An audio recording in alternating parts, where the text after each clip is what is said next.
So hey anime fans. The series name is What If Naruto Got Harem with Ben 10.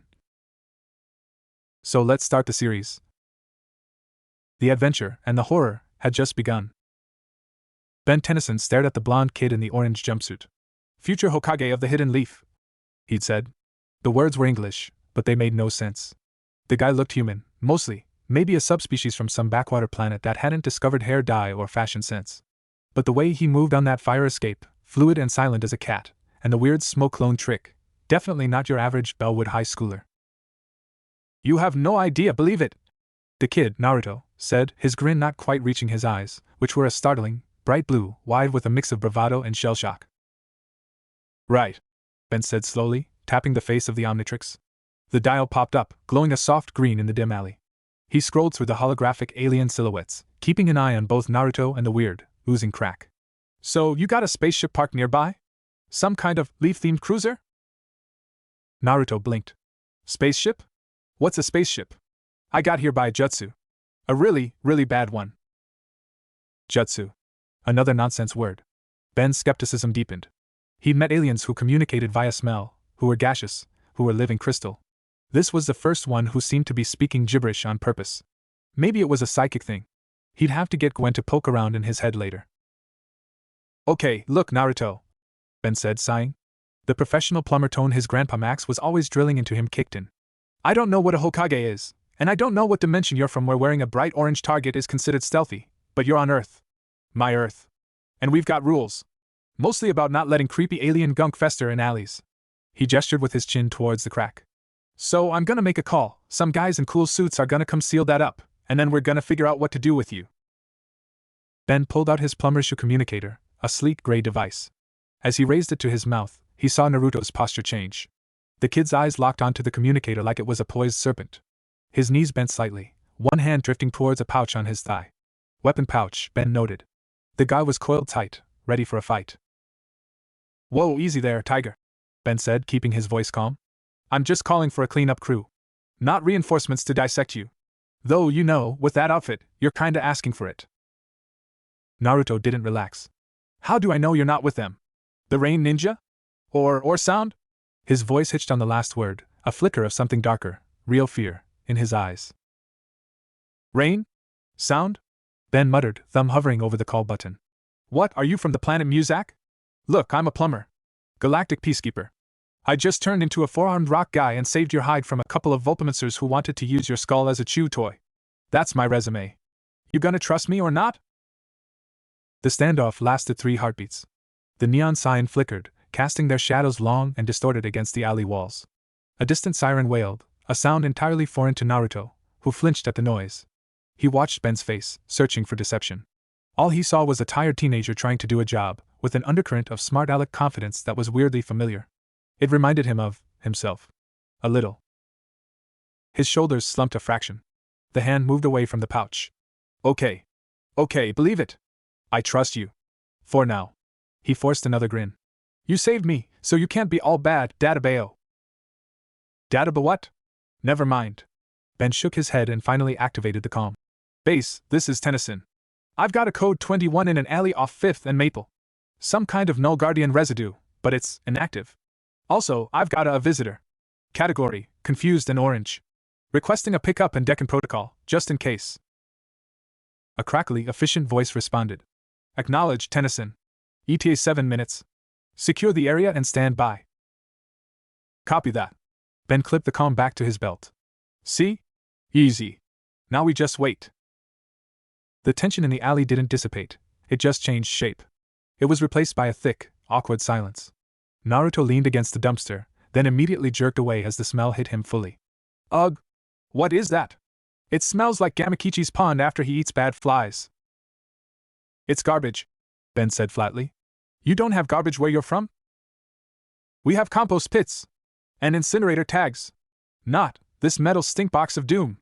Naruto waved a hand in front of his face, making a gagging sound that was so genuinely disgusted Ben had to stifle a laugh. You're a weird one, Naruto. You're one to talk. You turned into a giant rock monster. Tetraman, Ben corrected automatically.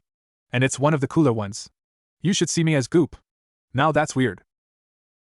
Naruto opened his mouth to retort, but his stomach chose that moment to let out a growl so loud it echoed off the alley walls. He flushed, clutching his abdomen. The last of his soldier pills had worn off hours ago, and dimensional travel was apparently a major calorie burner. Ben snorted. Hungry too, huh? Welcome to Earth. The pizza's decent.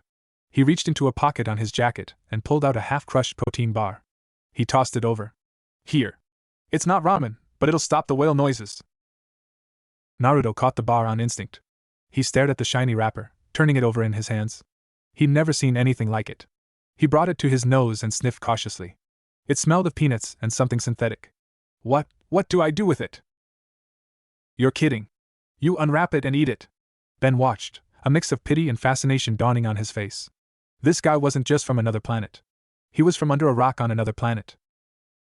Naruto fumbled with the wrapper, finally ripping it open with his teeth. He took a small, suspicious bite. His eyes went wide. It was sweet, salty, dense. Not terrible. He devoured the rest in 3 huge bites, barely chewing. Not as good as a Chiraku's, but thanks, believe it, he said, mouth still full. Don't mention it, Ben said, making a mental note. Aliens like peanut butter? So, this jutsu that brought you here. What's the deal? Malfunctioning teleporter? Rift drive on the fritz? Swallowing the last of the bar, Naruto's bravado faded again.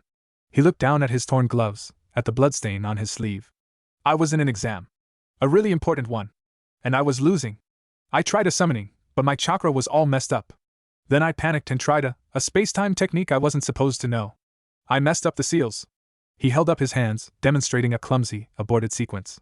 There was this light, and this sound like the world was tearing, and then I was here. Chakra, Ben repeated. That the glowy blue stuff I saw around you and your clones? Naruto perked up. You can see it? The Omnitrix picks up on all kinds of energy signatures. Yours is unique. Really dense. And there's something else underneath it. Something red and angry. Ben's eyes narrowed. He'd seen energy patterns like that before, in parasitic aliens or beings with severe multiple personality disorders. Naruto's face shut down instantly. The openness was gone, replaced by a guarded, defensive wall. That's nothing. Don't worry about it. Before Ben could press, a low, vibrating hum filled the alley. It wasn't a sound you heard with your ears so much as felt in your teeth and the pit of your stomach. The air grew thick and static-charged, making the fine hairs on Naruto's arms stand up. The crack in the wall was no longer inert. The sickly green-purple light was pulsing faster, brighter. The ooze was bubbling, not like boiling liquid, but with a grotesque, muscular contraction. The scraping sound returned, louder now, scritch, scritch, scritch, accompanied by a new, wet, gurgling hiss. I thought you said it was inactive, Naruto hissed, falling into a defensive stance, a kunai appearing in his hand as if by magic. It was, Ben shot back, his own heart rate spiking. He slammed the Omnitrix dial. The icon for Heat Blast appeared. Looks like it's waking up for a midnight snack. The ooze bulged outward, and a shape began to extrude itself from the wall. It wasn't fully formed, a nightmarish sculpture in progress. It had the sinuous, boneless torso of a giant serpent, covered in a membrane that shimmered between slick organic tissue and segmented metallic plating. At its front, 3 limb-like appendages clawed at the brickwork. One ended in a Vulpamouser's bony claw, another in a crude, 5-fingered humanoid hand, and the third was a writhing mass of prehensile, root-like tendrils. Where a head should have been, there was only a pulsating, bulbous sac with a single, unblinking eye that burned with the same green-purple light. The eye swiveled, locking onto them. The thing let out a noise, a distorted, overlapping chorus of the Vulpamouser's screech, a human scream, and the grinding of rusty gears. The smell hit them next, ozone, rancid meat, and the sharp, acrid scent of corroded copper. Naruto's fight-or-flight instinct screamed flight. This thing was wrong in a way that bypassed logic and went straight to primal terror. But he saw Ben, standing his ground, the Omnitrix glowing on his wrist, his face set in a determined scowl. The kid who just shared his food. The good guy. Running wasn't an option. Ben! What is that? Naruto yelled over the horrific noise. Nothing good, Ben shouted back. He slammed his palm down on the Omnitrix. K-Chak. C-H-Chak. Were. The transformation sound started but then stuttered, glitched. The green light flashed erratically. Instead of the full-body conversion to Heat Blast, only Ben's right arm transformed, becoming a crystalline, blue structure that quickly flickered and reverted to flesh. Come on! Not now! Ben yelled, shaking his wrist. The Omnitrix symbol was blinking a warning red. Recalibration cycle! Are you serious? The abomination, Orakodon, though they didn't know its name yet, lunged. It moved with terrifying speed, its serpentine body whipping forward. The humanoid hand shot out, fingers elongating into bony spikes aimed straight for Ben's chest. Ben was frozen, his weapon malfunctioning. A blur of orange shoved him violently to the side. Naruto took the impact on his crossed forearms, the force lifting him off his feet and slamming him into the opposite wall. The breath left his lungs with a pained oof. He slid down, dazed, stars dancing in his vision. The creature's single eye swiveled to him. It seemed interested. The tendril reached out, not to strike, but to caress the air near Naruto's head. A faint, visible ripple of red energy, Kurama's chakra, responding to the threat, licked around Naruto's form for a nanosecond. The Orakodon gurgled in what sounded like recognition and desire. "Hey! Ugly!" Ben's voice cut through. He'd scrambled up, a dented trash can lid in one hand like a shield. He hurled it. The lid clanged harmlessly off the creature's metallic plating, but it got its attention. The Volpomancer claw swiped at Ben. He ducked, the claws whistling over his head and shearing a chunk of brick from the wall. Dust and debris rained down. Naruto shook his head, clearing the cobwebs. He saw Ben, weaponless, dodging for his life against the monster. He saw the creature's grotesque fascination with him. The fear was still there, cold in his veins, but beneath it, a familiar heat was rising. The heat of protecting a comrade. Of refusing to let someone else get hurt. "You want my chakra, you freak?" Naruto growled, pushing himself to his feet. His hands formed the seal. "Not for running. For fighting. Let's see how you like it in bulk. Kage Bunshin no Jutsu." This time, he poured more chakra into it. Not 20, but 50 clones erupted around him, filling the alley with a sea of determined orange and blonde. The poofs were like a volley of gunfire. The Orakodon recoiled for a second, its single eye darting around at the sudden crowd. "All right, men!" the real Naruto yelled, pointing a finger. "Hit it with everything you've got! No mercy!" The clones surged forward in a wave. They didn't have Ben's alien strength, but they had numbers, agility, and a complete disregard for their own safety. They leapt onto the creature's back, latched onto its limbs, swarmed it like angry hornets. Kunai flashed, striking sparks off the metal plates and sinking into the softer tissue with wet thunks. The air filled with the shouts of the clones and the creature's enraged, multi-voiced roars. Ben watched, stunned, from behind a dumpster. It was chaos. Beautiful, insane, orange chaos. The monster was being buried under a tidal wave of identical ninja. He saw a clone get backhanded into paste, disappearing in smoke. Another was caught by the tendrils and absorbed, its form dissolving into green-purple goo that the creature assimilated, causing a new, tiny orange scale to appear on its hide.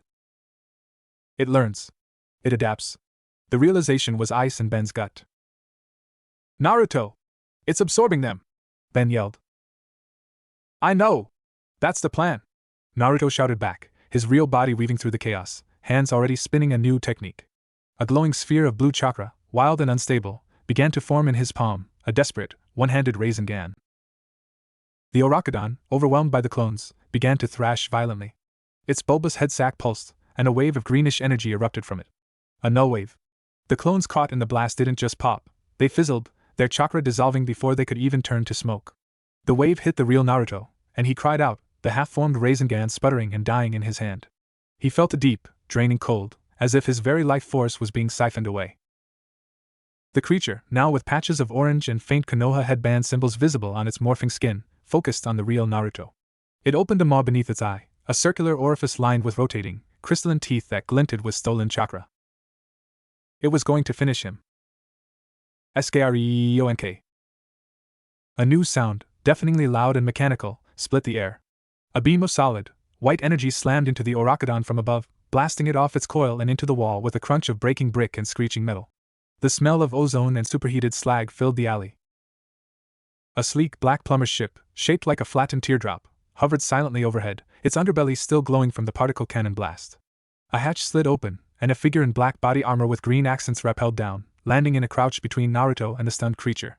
It was a woman, her hair tied back in a severe bun, her expression all business. "Tennyson! Report!" she barked, not taking her eyes off the horror, a large, rifle-like weapon trained on it. "Took you long enough, Magister!" Ben yelled, relief washing over him. "The thing's some kind of DNA chimera. It absorbs biomatter and energy. And it likes his chakra." He pointed at Naruto. The Orakodon was already recovering, its form rippling, the damage from the blast knitting together with horrific speed, incorporating scorched metal fragments into its body. The Magister didn't hesitate. Containment Protocol Theta! Full neutralization field! 2 more plumbers dropped from the ship, deploying bulky devices that slammed into the ground at the alley's ends. They activated with a deep thrum, generating walls of crackling yellow energy that sealed the alley. The Oracodon shrieked as it touched one, its flesh sizzling. It was trapped. The Magister fired again, this time a net of sizzling energy that wrapped around the creature, contracting. It thrashed, its forms flickering, snake, Volpomancer, human, machine, as if trying to find a shape that could escape. Naruto watched, panting, leaning against the wall for support. The cold, draining feeling was fading, replaced by a bone-deep weariness and the acid taste of terror in the back of his throat. He saw the professionalism, the technology, the sheer scale of the response. This wasn't a ninja team. This was something else entirely. The creature gave one final, ear-splitting screech, a sound full of hate and hunger, before the net fully contracted. With a flash of light and a smell like a burned-out motor, it imploded into a small, inert sphere of blackened slag. The alley fell silent, save for the hum of the containment fields and the distant city. The Magister holstered her weapon and turned to Ben, then to Naruto. Her gaze was analytical, piercing. Tennyson. Who is your companion? And why does my scanner read him as both human and a walking Category 9 temporal anomaly? Ben walked over to Naruto, offering a hand to pull him up. Naruto took it, his grip firm despite the trembling. Magister Brin, Ben said, his voice serious for once. This is Naruto Uzumaki. He's not from around here. He says he got here by a jutsu. And, Ben added, looking at the scorched spot where the monster had been, then at the faint, fading red flicker in Naruto's eyes. I think that thing was waiting for him. Naruto looked from Ben's concerned face to the imposing Magister, to the high-tech ship, to the 2 moons in the alien sky. The adrenaline was gone, leaving only a vast, hollow emptiness and 1,000 burning questions. He was a ninja of Konoha, lost in a world of metal, aliens, and horrors that hungered for his very soul. He squeezed Ben's hand once before letting go, standing on his own 2 feet. He met Magister Brin's gaze, his own blue eyes hardened by a lifetime of hardship and determination. I need to find a way home, Naruto said, his voice steady. And I think I'm gonna need your help.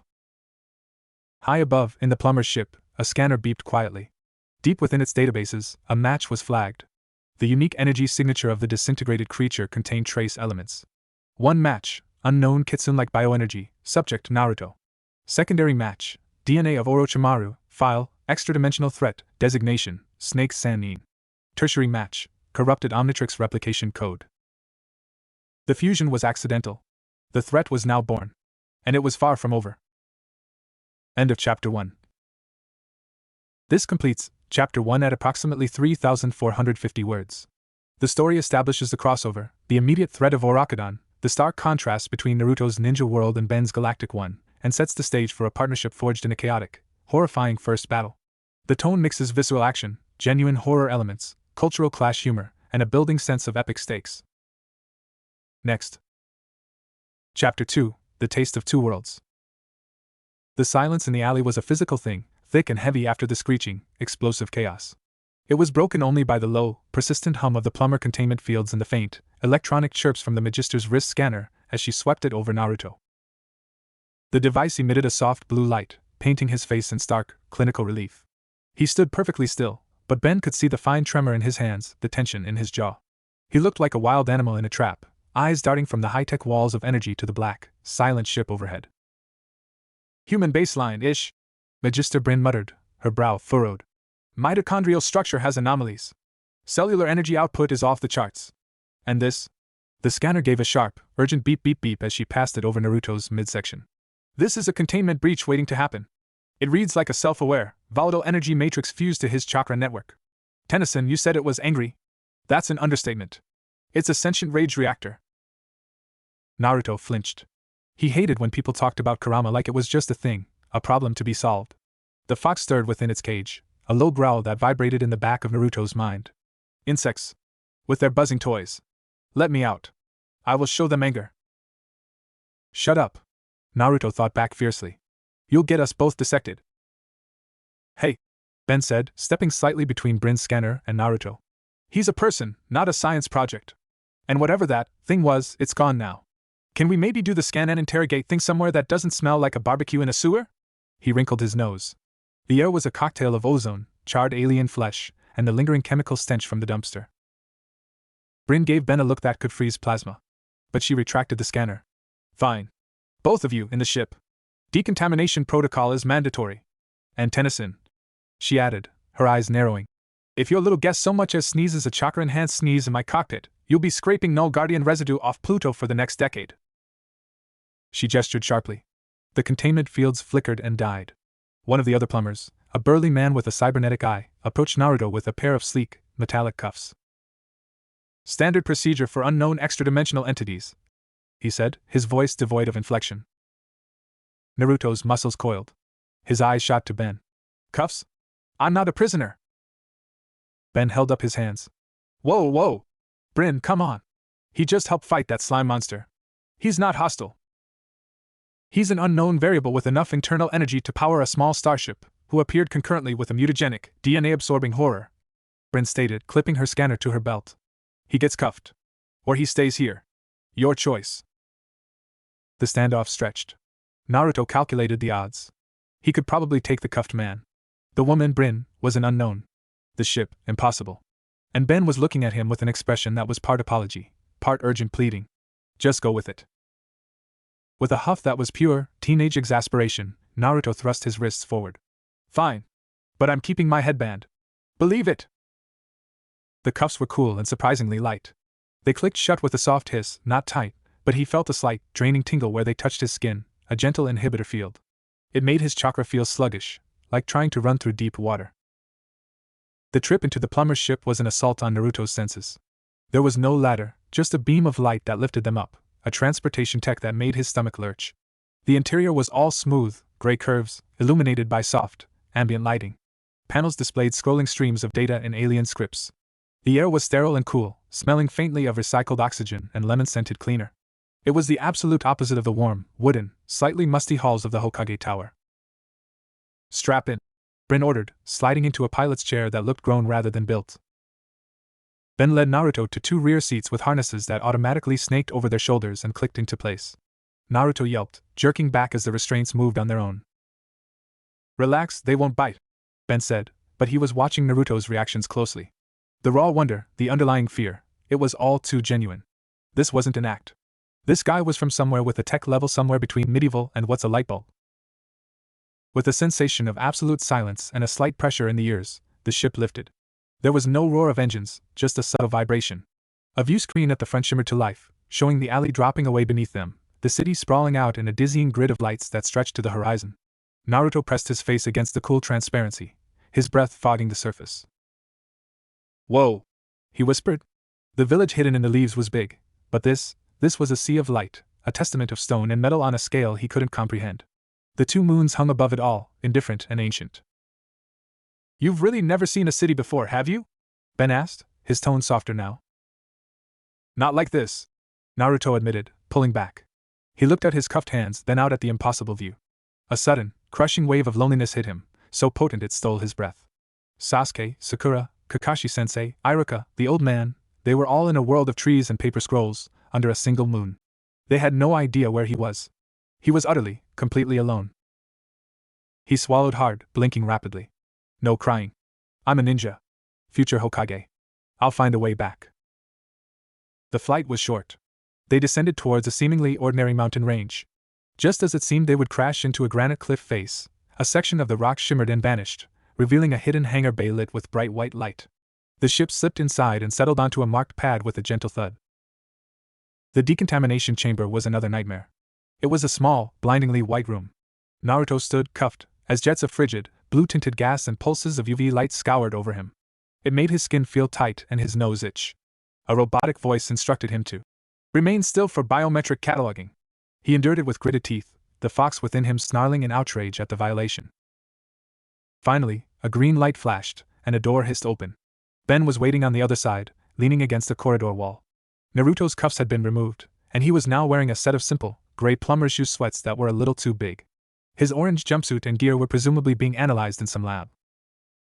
You get used to it, Ben said, pushing off the wall. The smell of clean here gets in your clothes. Come on, they're waiting in debrief 3. He led Naruto through the labyrinthine base. The corridors were wide and clean, bustling with people, humans and aliens, in uniforms. Naruto saw a tall being with crystalline skin discussing a holographic schematic with a woman who had gills. He saw a floating, jellyfish-like creature drift past, glowing softly. Every sense was overwhelmed. The smell was the wildest part: ozone, strange spices, alien musk, all undercut by that ever-present lemon cleaner. He stuck close to Ben, trying not to stare too obviously. Are all these people plumbers? Most. Some are consultants, scientists, guys who make really good alien chili. Ben nodded to a door. In here. Debriefing room 3 was a small, circular chamber with a central table and walls that could display data. Magister Bryn was there, along with an older man who immediately commanded the room. He had a kind, weathered face, sharp eyes, and a thick, white mustache. He wore a simple Hawaiian shirt, which was the most normal thing Naruto had seen since arriving. "Ah, Ben," the man said, his voice a warm, gravelly baritone. "And you must be our guest from another dimension." He extended a hand. "Max Tennyson. Ben's grandfather. But you can call me Max." Naruto hesitated, then shook the hand. The grip was firm, calloused. It felt real. "Naruto Uzumaki." "Have a seat, son. Can I get you anything? Water? I think we have some, what did you call it, Ben? That sugary ramen broth drink?" Ben winced. "Don't remind me. Got it from a vendor on Xenon. Tasted like salt and regret." "Water is fine," Naruto said quietly, sitting. The chair molded slightly to his shape, another small shock. Max sat across from him, his demeanor shifting from grandfatherly to professional. "Naruto, I'm going to be straight with you. We have a problem. Two, actually. The first is you. Our scans show you don't belong here. Your biological and energetic signature are foreign to our entire universal database. That's saying something." Naruto just nodded, his throat tight. "The second problem," Max continued, tapping the table. A hologram sprang to life above it, showing the frozen, horrific image of the Orakudon from the alley, its single baleful eye glowing. Naruto couldn't help but recoil. "Is this? We've analyzed the residue. It's a genetic and energetic chimera. It contains, among other things, trace DNA that matches you." "What?" Naruto shot to his feet. "That's impossible. I never touched it." "Not your core DNA," Brain interjected, manipulating the hologram. It zoomed in, showing a complex strand. "But residual epidermal cells, hair follicles, the kind of thing you shed constantly. It also contains a unique, serpentine genetic marker that was clinging to you like a pollutant. And it's laced with corrupted Omnitrix replication code and what our systems are calling Kitsune-type entity energy." Ben leaned forward. "So, when Naruto popped into our dimension, he didn't come alone. He brought scraps. And those scraps fused with some leftover plumber tech junk and came to life?" "That's the working theory," Max said grimly. "And it didn't just come to life, Ben. It learned. From Naruto's clones. It absorbed their chakra, their form. It's a predator, and it's figured out that Naruto is the most potent food source it's ever encountered." The room felt suddenly colder. Naruto remembered the tendril caressing the air near him, the focused hunger in that single eye. "It wants the 9 tails," he said, his voice hollow. "9 tails?" Max asked. Naruto took a deep breath. This was it. The moment of truth. "Inside me, sealed since I was born, is the 9-tailed demon fox. Kurama. That's the angry energy your scanner found." He met Max's gaze, expecting fear, disgust, the familiar looks he got in Konoha. Max simply nodded, steepling his fingers. "A powerful, symbiotic entity. We've seen similar arrangements. Usually less volatile. This explains the creature's fixation. It wants that power." "Symbiotic?" Ben echoed, looking at Naruto with new curiosity. "So it's like a really grumpy roommate?" A snort of laughter, entirely unexpected, burst from Naruto. It was a ragged, stressed sound, but it was real. "Yeah. A roommate who constantly threatens to burn the house down." Ben grinned. "I've had those. Try sharing a room with Kevin after he's absorbed a truck's worth of steel. The snoring sounds like a rock slide." The tension in the room eased a fraction. Max allowed a small smile. "The point is, Naruto, you're not just lost. You're a beacon for that thing. And until we find a way to send you home, which our best scientists are already working on, you're in danger, and so is everyone around you if it finds you again." "So what do we do?" Naruto asked, the Hokage in training pushing past the fear. "We have to find it and destroy it before it hurts anyone." "We?" Ben said, raising an eyebrow. "Dude, you just got here. You don't have to." "I brought it here," Naruto interrupted, his blue eyes blazing with determination. "It's my responsibility. It's my ninja way." Max and Bryn exchanged a look. Bryn gave a curt nod. "He's untrained in our methods, but he's resilient and has unique abilities," He could be an asset in tracking the creature's energy signature. All right, Max said decisively. Here's the plan. Naruto, you'll stay here at the base. We'll get you proper gear and a crash course in not sticking your kunai into things that might explode. Ben, you're on point. You and Naruto will work together. The Omnitrix can track the mutant's energy signature, and Naruto can sense its chakra, was it? We'll find it and contain it properly. Ben groaned. Babysitting duty. Great. Hey, I'm not a baby, Naruto protested. Could have fooled me with the what's a spaceship routine. Ben shot back, but there was no malice in it. Max stood. It's settled. Naruto, Gwen and Kevin are in the training simulation room. Why don't you go meet them? Ben, show him the way. And try not to break anything. As they left the debriefing room, Ben led Naruto down another corridor. So, Gwen's my cousin. Super smart, knows magic, which is kinda like your chakra stuff, but with more glitter and incantations. And Kevin, well, Kevin's Kevin. He can absorb matter. Don't let him touch your stuff. They reached a large door. Ben palmed a panel, and it slid open with a whoosh. Inside was a vast, white chamber. The walls and floor were seamless. In the center, a young woman with red hair tied in a ponytail was facing off against a teenage boy with a goatee and a tough guy demeanor. Gwen's hands were wreathed in pink mana, forming an intricate shield. Kevin's arms had transformed into a jagged, metallic substance. Just saying your mana constructs are inefficient, Gwen. All flash, no smash, Kevin taunted. Efficiency isn't everything, Kevin. Sometimes finesse. Gwen began, then noticed Ben and Naruto. Her shield dissipated.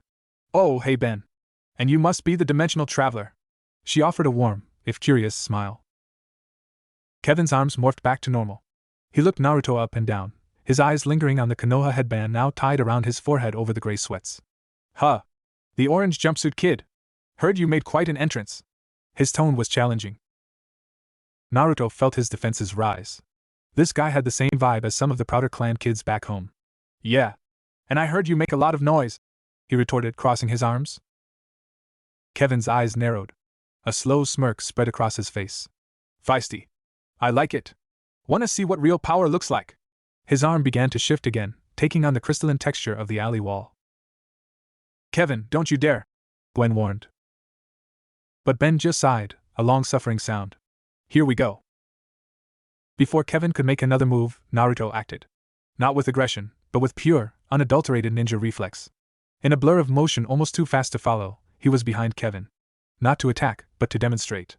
He reached out and, with a deft pinch at the pressure point on Kevin's shoulder where the transformation was originating, disrupted the energy flow. Kevin's arm reverted to flesh with a surprised grunt. He spun around, glaring. Hey! What was that? A pressure point jutsu, Naruto said, stepping back, a proud grin on his face. My teacher, Jiraiya of the Sannin, taught me a little. Your transformation is cool, but it's kinda sluggish at the starting point, believe it? Kevin stared, shocked out of his bluster. Gwen's eyes widened with academic interest. Fascinating. You manipulate internal energy pathways to inhibit external manifestation? That's a direct application of biokinesis theory. Ben looked from Naruto's smug face to Kevin's stunned one, and let out a genuine laugh. Okay. Maybe this won't be babysitting after all. Just then, a blaring alarm cut through the air, red lights flashing along the ceiling. Code 10-96. Biomutant signature detected. Sector 7. Bellwood Reservoir. All available units respond. The holographic image of the Orakudon appeared on a wall screen, but it was different. Bulkier. The Volpomancer claw was larger, more pronounced. It had clearly been feeding. Max's voice came over the intercom, sharp and urgent. Ben, Naruto! That's your target. It's growing. Move out, now! Gwen, Kevin, back them up! The brief moment of camaraderie vanished, replaced by the cold rush of mission start. Naruto's heart hammered, but his mind cleared. This was a mission. He had a team. Strange as they were. Ben slammed the Omnitrix, the dial glowing steady green this time. All right, Naruto! You ready to see how we do things on this side of the rift? Naruto met his eyes, the grin returning, fierce and determined. He nodded towards the door where a plumber agent was already holding out a new, dark gray tactical vest for him. Just try to keep up, Tennyson.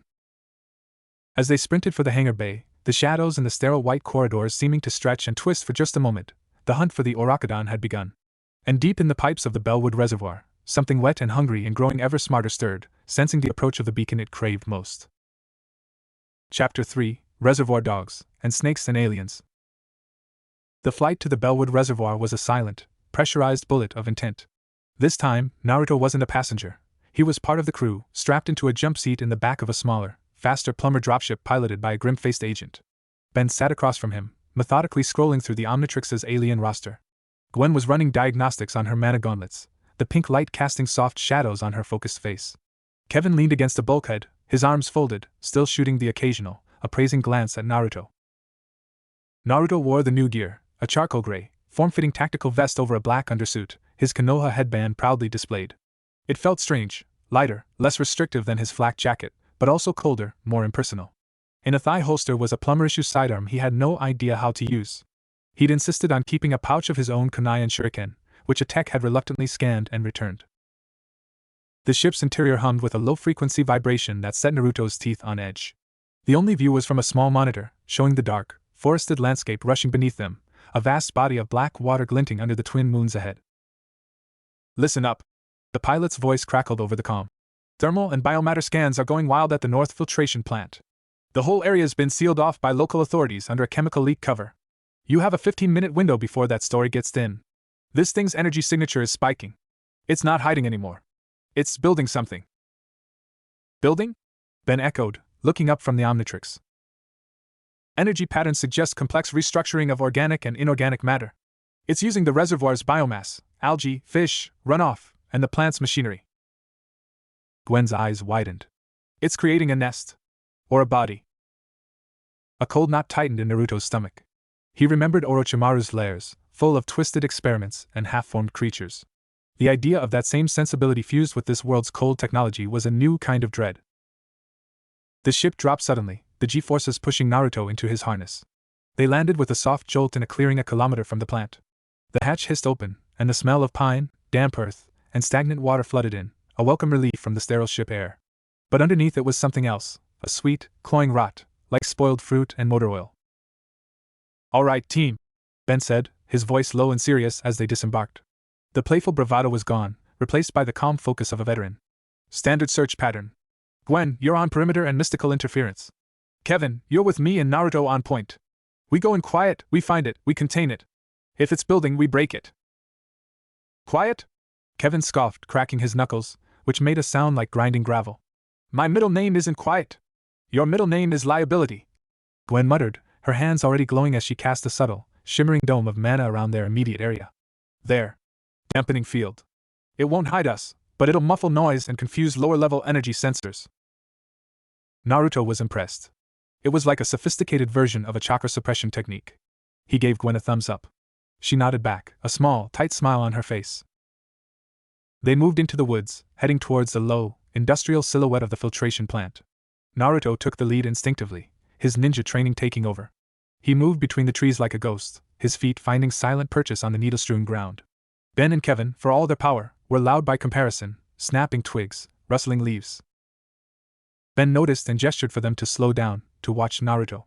The blonde ninja would pause, crouch, place a hand on the earth or a tree trunk, his eyes closed. He wasn't just looking, he was listening with his chakra. "It's close," Naruto whispered after a few minutes, his voice barely audible. "The land, it feels sick. Chakra is being drained, twisted. This way." He pointed towards a service road leading to a large, concrete intake structure covered in graffiti, its massive pipes vanishing into the dark water of the reservoir. The sweet rotten smell was stronger here, mixed with the damp concrete scent of the plant.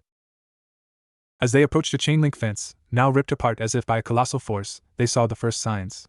The ground was covered in a glistening, translucent slime that pulsed with a faint, internal green light. Where it touched the grass, the vegetation was bleached white and brittle. Small, pathetic skeletons of fish and rodents lay scattered, completely drained of fluid and substance. "Charming," Kevin whispered, his usual bravado dampened by the visceral horror. They slipped through the torn fence. The intake structure was a cavernous space, dominated by the thunderous roar of water rushing through giant grates. But over that roar was a new sound, a wet, rhythmic thump-thump-thump, like a monstrous heartbeat, and a skittering, scraping chorus of movement. The interior was transformed. The Orakodon hadn't just hidden here, it had infested it. Thick, pulsating veins of the same organic metallic tissue they'd seen in the alley now climbed the walls, spreading across machinery like a cancerous vine. They glowed with the same sickly green-purple light, throbbing in time with the heartbeat sound. The air was hot, humid, and thick with the stench of decay and ozone. Strange, half-formed shapes, misshapen lumps with eyes or claws, twitched and mewed from within the organic mass before being reabsorbed. In the center of the chamber, where a maintenance platform overlooked the water intake, was the core of the horror. The Orakadon had grown. It was now the size of a large truck. Its serpentine body was coiled around a giant filtration pump, which was now partially digested and fused into its form, adding spinning metal blades and whirring gears to its anatomy. The single, bulbous eye was now flanked by two smaller, humanoid eyes that blinked unevenly, taken from God knows what victim. It had 6 limbs, the original 3 from the alley, now larger, plus 3 new ones, one that ended in the spinning drill bit of a maintenance bot, another that was a tangle of writhing, fiber-optic cables that sparked with stolen electricity, and a third that was a crude, hammer-like appendage made of fused concrete and rebar. It was facing away from them, its drill arm boring into the main water pipe. A torrent of reservoir water, now tinged a fluorescent green, was gushing into its body, which swelled and distended with the influx of biomass. "It's feeding on the water supply." Gwen's horrified voice came through their earpieces. "It's contaminating the whole reservoir. We have to stop it, now!" The creature's central eye swiveled 180 degrees in its socket, locking onto them. The human eyes stared blankly. It let out a gurgling shriek that incorporated the sound of grinding metal and a distorted human scream. The thump-thump-thump of its heartbeat accelerated. "So much for quiet," Ben said, slamming the Omnitrix. "Go big or go home. K-Chak." This time, the transformation was flawless. In a flash of green light, Ben was replaced by the hulking, four-armed form of Humungosaur. The dinosaur-like alien roared, pounding his chest with 2 fists. "All right, ugly. Time for a diet." The Orakadon didn't charge. It was smarter now. It retracted its drill from the pipe and pointed the cable tendril limb at them. With a crackle of energy, it unleashed a torrent of green-hued electricity, not at Humungosaur, but at the wet, metal-girded floor around them. "Down!" Naruto yelled, shoving Kevin sideways as an arc of electricity leaped from the floor towards him. Kevin hit the ground rolling, his arm automatically transforming into a non-conductive ceramic composite. "It's using the environment!" Humungosaur charged through the electrical field, the current grounding harmlessly through his thick, rocky hide. He swung a massive fist at the creature's coiled body. The Orakadon was ready. Its hammer limb swung up to meet the punch. The impact was thunderous, a deafening clang that shook the entire chamber, dislodging dust and rust from the ceiling. Humungosaur grunted, forced back a step. The creature's hammer had held. "It's incorporating stronger materials as it feeds," Gwen yelled from the entrance, her hands weaving. She launched a barrage of pink mana discs, aiming for the creature's central eye. The creature's Vulpamencer claw limb swatted them aside effortlessly, the mana fizzling against its hide. Its drill arm suddenly spun and fired, not at them, but at the ceiling above Gwen. A shower of concrete rubble rained down, forcing her to throw up a hasty shield. It was separating them. Thinking tactically. Naruto saw it. This wasn't a mindless beast. It had Orochimaru's cunning, the Omnitrix's adaptive logic, and Kurama's predatory instinct. It was learning from every fight. "Ben! It's trying to isolate us!" Naruto yelled, already forming hand seals. "We need to hit it all at once, from different angles." "On it!" Kevin yelled. He sprinted along the wall, his arms shifting into powerful, piston-like hydraulic presses. He leaped, aiming to bring both fists down on the creature's cable tendril limb. The creature's root-like tendrils, which had been lying dormant, shot out from its underbelly like whips. They wrapped around Kevin in midair, their tips attempting to burrow into his skin. Kevin cried out as he felt a terrifying, draining pull, not just on his energy, but on the very structure of his absorbed matter. "It's trying to absorb my power!" he snarled, struggling. "Katon, Gokakyu no Jutsu!" Naruto breathed, and a massive fireball, hotter and brighter than any he produced before, fueled by his desperation, erupted from his mouth and shot towards the tendrils holding Kevin. The Orakadon shrieked, recoiling. It hated the intense, pure heat. The tendrils loosened, and Kevin fell, landing hard but scrambling away, his arms reverting to flesh, pale and shaky. "Thanks, Firecracker," Kevin grunted. Humungosaur used the distraction. He grabbed the creature's hammerlimb with 2 hands, his massive muscles straining. With a roar, he wrenched. There was a horrific sound of tearing metal and snapping sinew. The hammerlimb ripped free in a spray of greenish ichor and sparks. The Orakadon screamed in true pain, a multi-voiced cacophony. Its central eye blazed with fury. It focused entirely on Humungosaur, its body uncoiling to its full, terrifying length. It moved with shocking speed, wrapping its serpentine torso around the giant alien, constricting. The drill arm and the Vulpamencer claw began pounding and tearing at Humungosaur's chest. "Ben! Gwen screamed, launching a sustained beam of mana at the creature's head. It ignored her, its hide smoking but holding. Humungosaur gasped, the pressure immense. He was strong, but the creature was leveraging its whole body weight, and the drill was starting to chip away at his durable skin. Naruto's mind raced. Direct attacks weren't enough. It adapted. It learned. He needed something it couldn't predict. Something fundamentally ninja. He formed a single seal. Kage Bunshin no Jutsu. A dozen clones appeared. But he didn't send them to attack. Scatter! Sabota! Hit the veins on the walls! Cut its power source! The clones nodded and shot off in all directions, swarming up the walls like ants, using kunai to hack at the pulsing, glowing veins that connected the creature to the infested machinery. The Orakodon shivered. The light in the room flickered.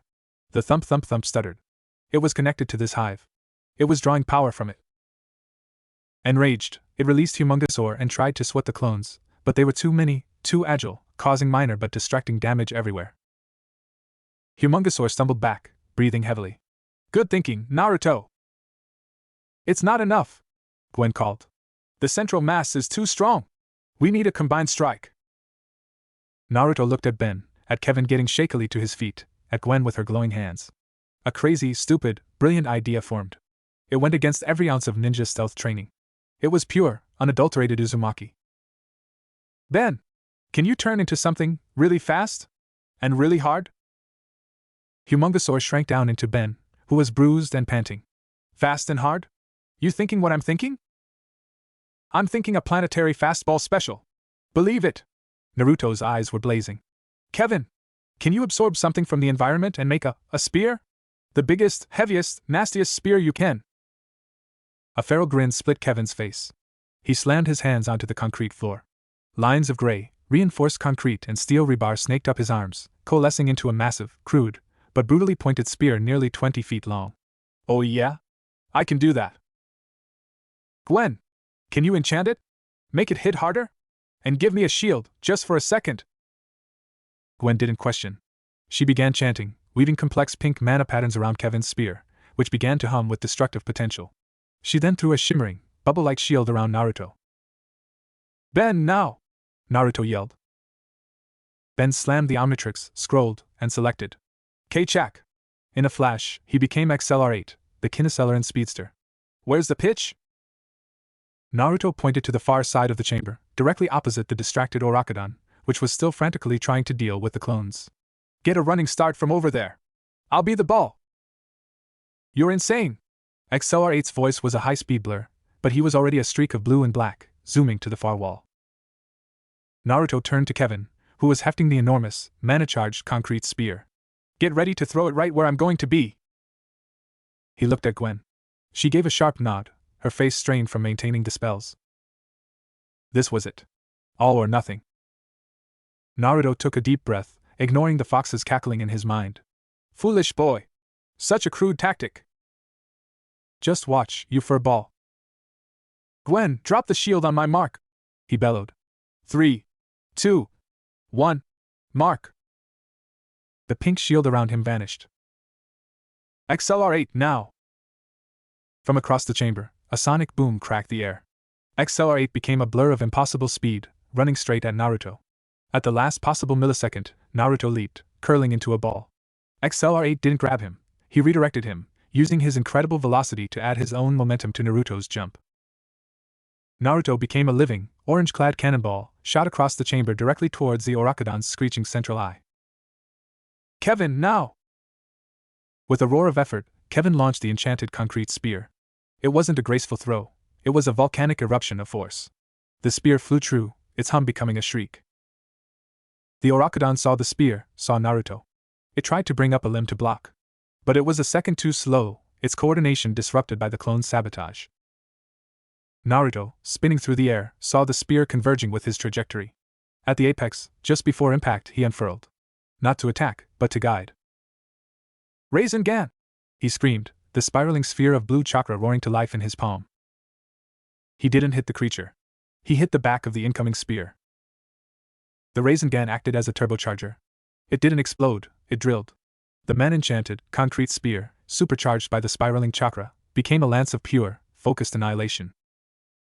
It struck the Orokodon's central eye. The sound was not of an explosion, but of a horrific, wet puncture and a simultaneous shattering of crystal and bone. The spear buried itself to the haft, erupting out the other side of the creature's head sac in a geyser of green ichor, sparks, and fragmented DNA. The Orokodon's shriek died instantly. Its body went rigid, then began to violently convulse. The green-purple light in the veins on the walls flared brightly, then began to dim and die, like a power grid failing. The smaller, half-formed creatures dissolved into puddles of inert sludge. The chamber was left in a sudden, ringing silence, broken only by the rush of water and the heavy panting of the four heroes. Naruto landed in a crouch, his right arm smoking, the skin raw from the Rasengan's feedback. He stared at the twitching, impaled horror. Ben reverted from XLR8, stumbling slightly. Kevin let his arms revert, looking at the spear he'd thrown with all. Gwen lowered her hands, the mana glow fading from her exhausted eyes. We did it?" Kevin asked, his voice uncharacteristically small. A sudden, wet crack made them all jump. The Orokodon's body wasn't dissolving. It was shedding. The outer, heavily damaged layer sloughed off like a snake's skin, collapsing into a steaming, inert heap.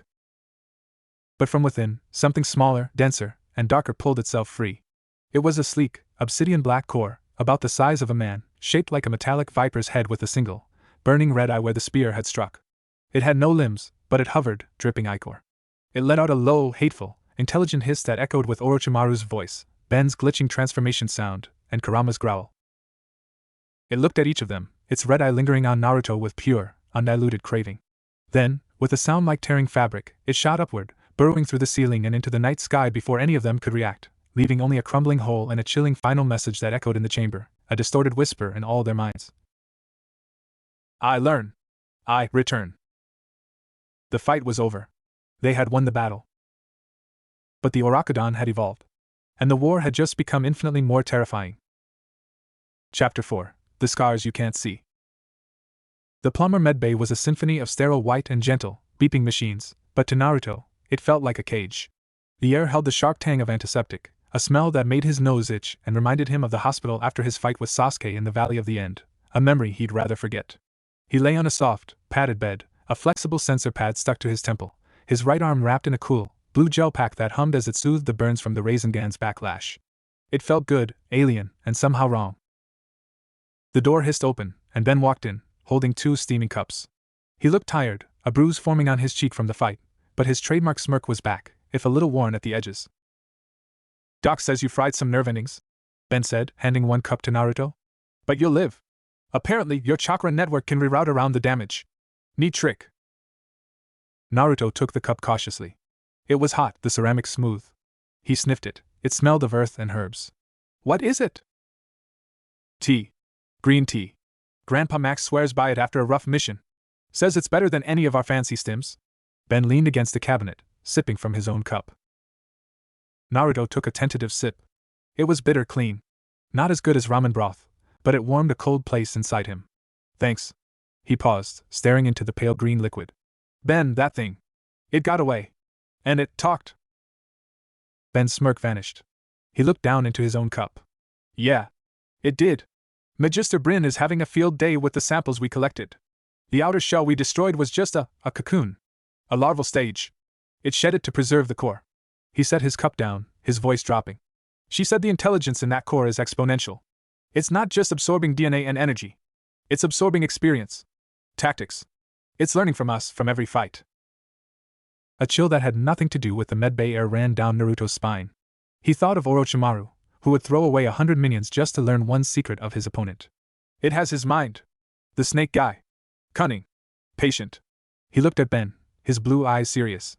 "It's not just hunting me for the fox. It's studying us. All of us. To become better." "That's the working theory," Ben admitted. He tapped the Omnitrix. "It has bits of me in it too. Corrupted code. It might even be learning how the Omnitrix works, on some level. And if it's learning from Kevin's absorption, from Gwen's magic..." He trailed off, the implication hanging in the sterile air. The door opened again, and Gwen and Kevin entered. Gwen's usual neat ponytail was slightly askew, and she had a data pad tucked under her arm. Kevin looked more sullen than usual, his arms crossed tightly over his chest. He wouldn't meet anyone's eyes. "How's the arm?" Gwen asked, her tone professional but kind. "Healing," Naruto said, holding it up. The gel pack hummed. Itchy. That's a good sign. The nanites in the gel are promoting cellular regeneration. She pulled up a chair.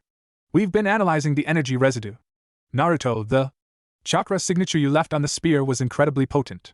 It acted as a catalytic focus for both Kevin's matter and my mana. It's a form of energy we've never documented. It seems to bridge the gap between purely spiritual mana and physical enhancement. Naruto blinked. It's just chakra.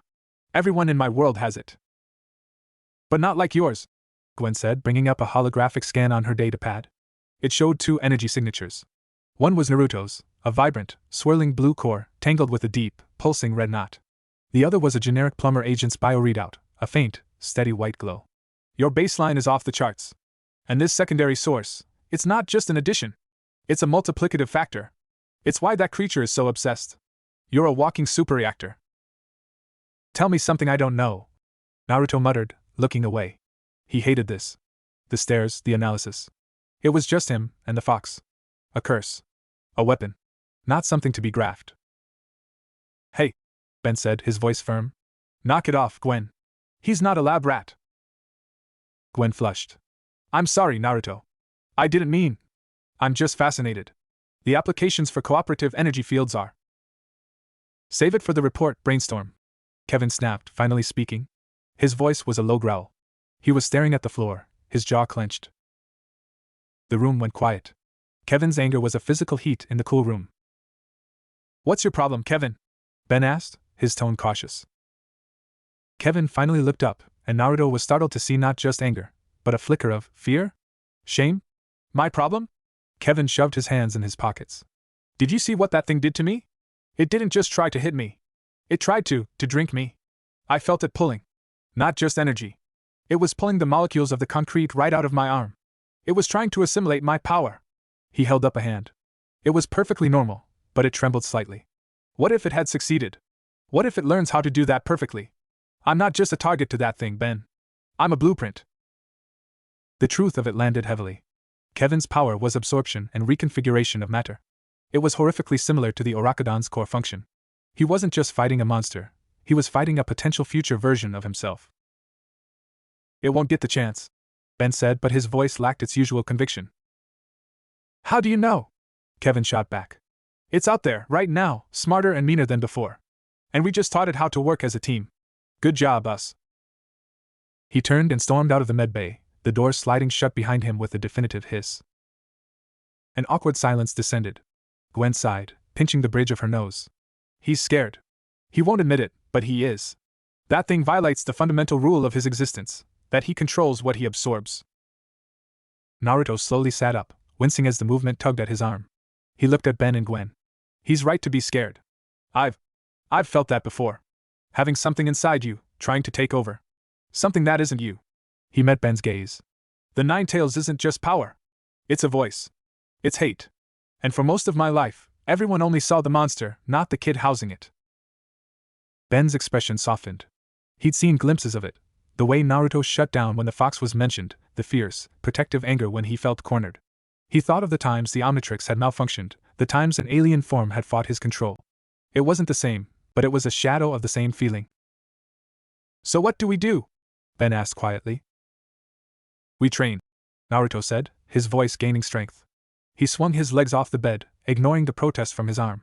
We get stronger together. Not just you guys learning about chakra, but me learning about all this. He gestured vaguely to encompass the ship, the tech, the aliens. We saw what happened when we combined our stuff. The spear. We need to do that on purpose. Not as a last-second crazy plan, but for real. A spark lit in Gwen's eyes. Coordinated, multidisciplinary tactical exercises. We could design simulations. Whoa, hold on, Ben said, holding up his hands. Grandpa Max and Bryn are gonna want us to lay low, let the specialists handle the hunt. And what will the specialists do? Naruto asked, standing up. The gel pack detached with a soft pop. The skin underneath was pink and new, but whole. Scan for it? It's hiding, learning. We're the ones it wants. We're the ones it's learning from. So we have to get better faster than it can. That's the mission. He sounded so much like a commander, like the Hokage he claimed he'd be, that Ben and Gwen just stared for a moment. A grin slowly spread across Ben's face. It was the grin of someone about to do something incredibly stupid and possibly awesome. You know, Grandpa Max is in a briefing with the Magister for the next 3 hours. And the advanced training simulators are always looking for beta testers. Training Simulator Alpha 7 was a vast, white, empty cube, not unlike the chamber they'd first met in. But this one was alive with potential. Holographic emitters lined the walls and ceiling. "All right," Ben said, standing in the center with Naruto, Gwen, and a reluctantly returned Kevin. "Ground rules. Simulated enemies only. No real absorption, Kevin. No Fox Chakra, Naruto. We're working on coordination, not leveling the base." Kevin grunted, his arms shifting into a durable, rubber-like polymer. "Fine. Let's just get this over with." Gwen was interfacing with the main console. "I've programmed a randomized threat generator. It will simulate the Orokodon's adaptive patterns based on our last encounter. Difficulty will ramp up. Ready?" Naruto cracked his knuckles, a familiar fire in his eyes. "Ready!" "Simulation start," Gwen announced. The white room vanished. They were suddenly in a holographic recreation of the Bellwood Reservoir filtration plant, down to the last slimy vein and echoing drip of water. And in the center, a perfect, shimmering copy of the first stage Orokodon loomed, its single eye glowing. "Round 1!" Ben yelled, transforming into Swampfire. He fired a barrage of explosive seed pods. The simulation was good. The creature reacted as the real one had, swatting the pods aside with its claw. Kevin charged, his polymer fists slamming into its side. It staggered. Naruto didn't attack. He watched. He saw the creature's movements, the slight telegraphing of its limb strikes, the way its eye tracked the biggest threat, Ben. "Gwen! Shields on Kevin now!" Naruto yelled. Gwen, surprised, complied, throwing a mana shield around Kevin just as the creature's drill limb shot towards his back. It screeched against the pink energy. "Ben!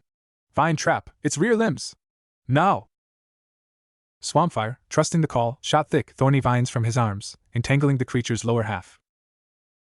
"Kevin, now! Go for the eye!" Freed from defense, Kevin leaped, his arm transforming into a sharp, crystalline spike. He drove it into the creature's holographic eye. The simulation dissolved with a digital screech. Simulation clear. Time, 0:47. The room returned to white. Kevin landed, looking at his now normal hand, then at Naruto, stunned. "How did you?" Gwen began. "It fights like a ninja from the Sound Village," Naruto said simply, shrugging. "All aggression, no subtlety. It focuses on the immediate physical threat. Use that." Ben reverted, looking impressed. "Okay. Not bad. Let's up the ante. Gwen, give it the adaptive algorithm." The next simulation was harder. The creature now had the shed, vipercore form, smaller, faster, more agile. It didn't just attack, it feinted, using hit-and-run tactics, aiming for their blind spots. Chaos ensued. Ben, as Jetray, tried to pin it down with neuroshock blasts, but it weaved through them. Kevin tried to corner it, but it was too fast, its red eye analyzing his every move. Gwen's mana bolts were dodged with contemptuous ease. Naruto was struggling too. His kunai passed through its holographic form uselessly. He tried a substitution jutsu, but the creature's sensors tracked the real him instantly. He was hit by a glancing tail swipe that sent him skidding across the floor, the impact simulator making it feel bruisingly real. "It's learning our patterns too fast," Gwen cried, erecting a dome shield as the core zoomed around them, looking for a weakness. Ben landed, panting. "We need a new pattern. Naruto, ideas?" Naruto got to his feet, his mind racing. The core was like a highly intelligent summon, or a puppet. It was remote, tactical. They needed to disrupt its information, not just attack its body. "Gwen, can you make an area loud? Not with sound, with energy? A mess for its sensors?" Gwen's eyes lit up. "A mana scattering field. Like chaff." "Yes." She began a complex chant, her hands weaving. "Ben, you need to be something that can create a sensory overload too. Light, noise, confusion." Ben nodded, slamming the Omnitrix. He cycled past several aliens, then landed on one. "Perfect. K-Chak." He transformed into Echo Echo, the Sun Erosion, a small, white, cloning alien. "Kevin, you're the anvil. When it gets confused, you pin it. Don't absorb, just contain." Kevin, seeing the plan form, gave a sharp nod, his arms shifting into broad, flat sheets of a superdense alloy. "Now!" Naruto yelled. Echo Echo split into a dozen clones. All of them opened their speakers and unleashed a cacophony, not just sound, but overlapping, discordant sonic pulses that warped the very air. At the same time, Gwen completed her spell. A sphere of chaotic, sparking pink mana erupted from her, filling the room with visual and energetic static.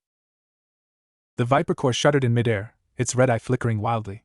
Its precise movements became jerky, disoriented. It couldn't find a target. It couldn't process. "Kevin, now!" Kevin moved. Not with a roar, but with silent, brutal efficiency. He shot forward, his alloyed arms spreading like jaws. He didn't try to hit the core, he tried to surround it, to clamp it between two plates of immovable matter. The core, blind and deafened, flew right into the trap. Kevin's arms slammed shut around it with a final, resonant clang. Simulation clear. Time 2:18. The holograms vanished. The room was white and quiet, save for their heavy breathing. Echo's clones merged back into Ben, who stumbled, holding his head. "Whoa! Sonic feedback is a killer." Gwen leaned on her knees, sweat on her brow. The mana dispersal, incredibly draining. Kevin stood, his arms normal again, clenching and unclenching his fists. He looked at the spot where he trapped the core. For the first time since the reservoir, he didn't look afraid. He looked focused. Powerful. He turned to Naruto. "Anvil, huh?"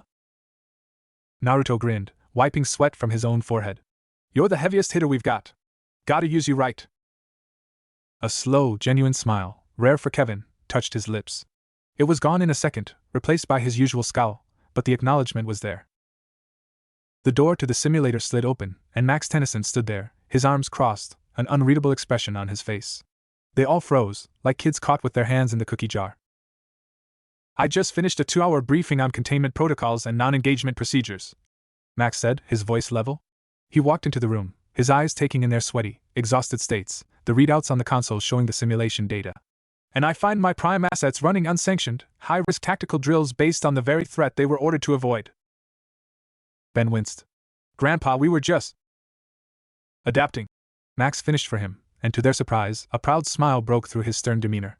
He walked over to the console, scrolling through the simulation data. Coordinated energy disruption. Sensory overload combined with physical entrapment. Using individual strengths to cover weaknesses. He looked at Naruto. "This is advanced plumber squad tactics. Where did you learn this?" Naruto shrugged, a little embarrassed. "From my sensei, Kakashi Taishu. He always said those who break the rules are trash, but those who abandon their comrades are worse than trash. We're a team. We have to fight like one." Max nodded slowly, his eyes thoughtful. "A good philosophy. One we share." He looked at all of them. "The official stance is still caution. But unofficially, your training is approved. Keep it in the Sims for now. The creature has gone to ground. Our satellites can't find it. It's biding its time learning. And when it resurfaces..." He met each of their gazes. "It will be stronger. You need to be stronger together." He turned to leave, then paused at the door. "And Ben?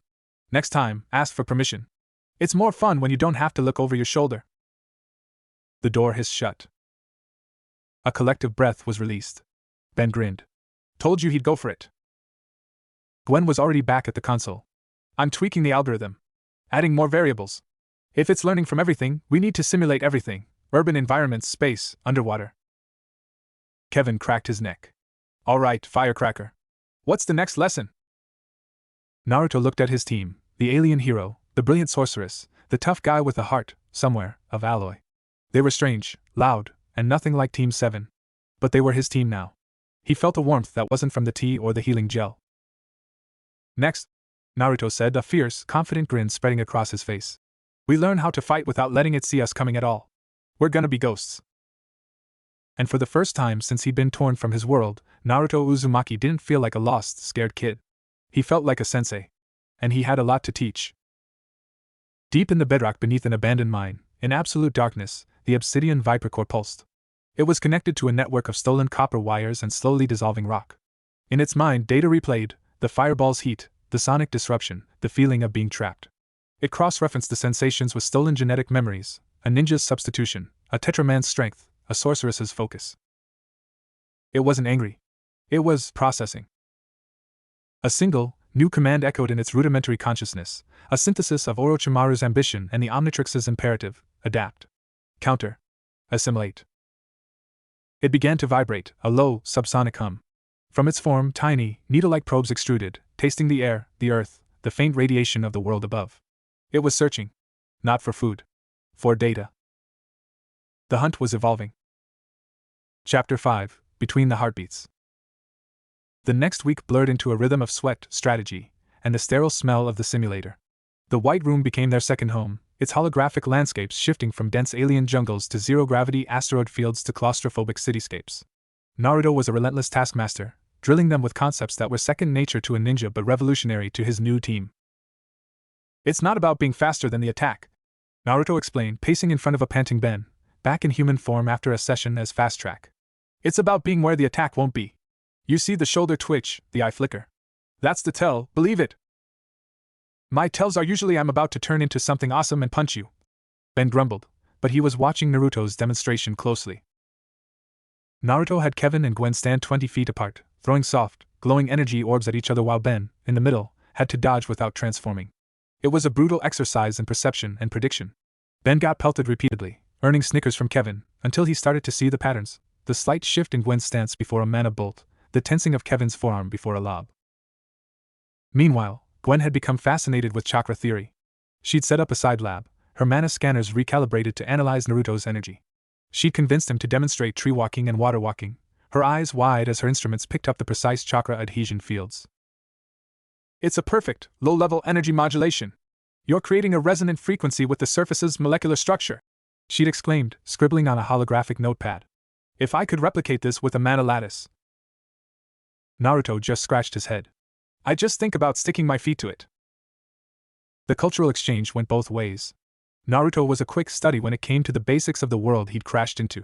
Kevin, of all people, had taken it upon himself to give Naruto a crash course in Earth Stuff 101 during lunch breaks in the mess hall.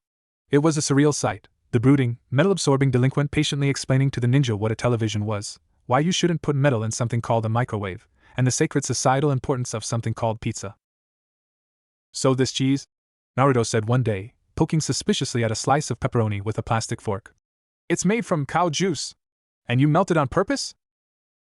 Just eat it, man, Kevin said, taking a huge bite of his own. It's a gift.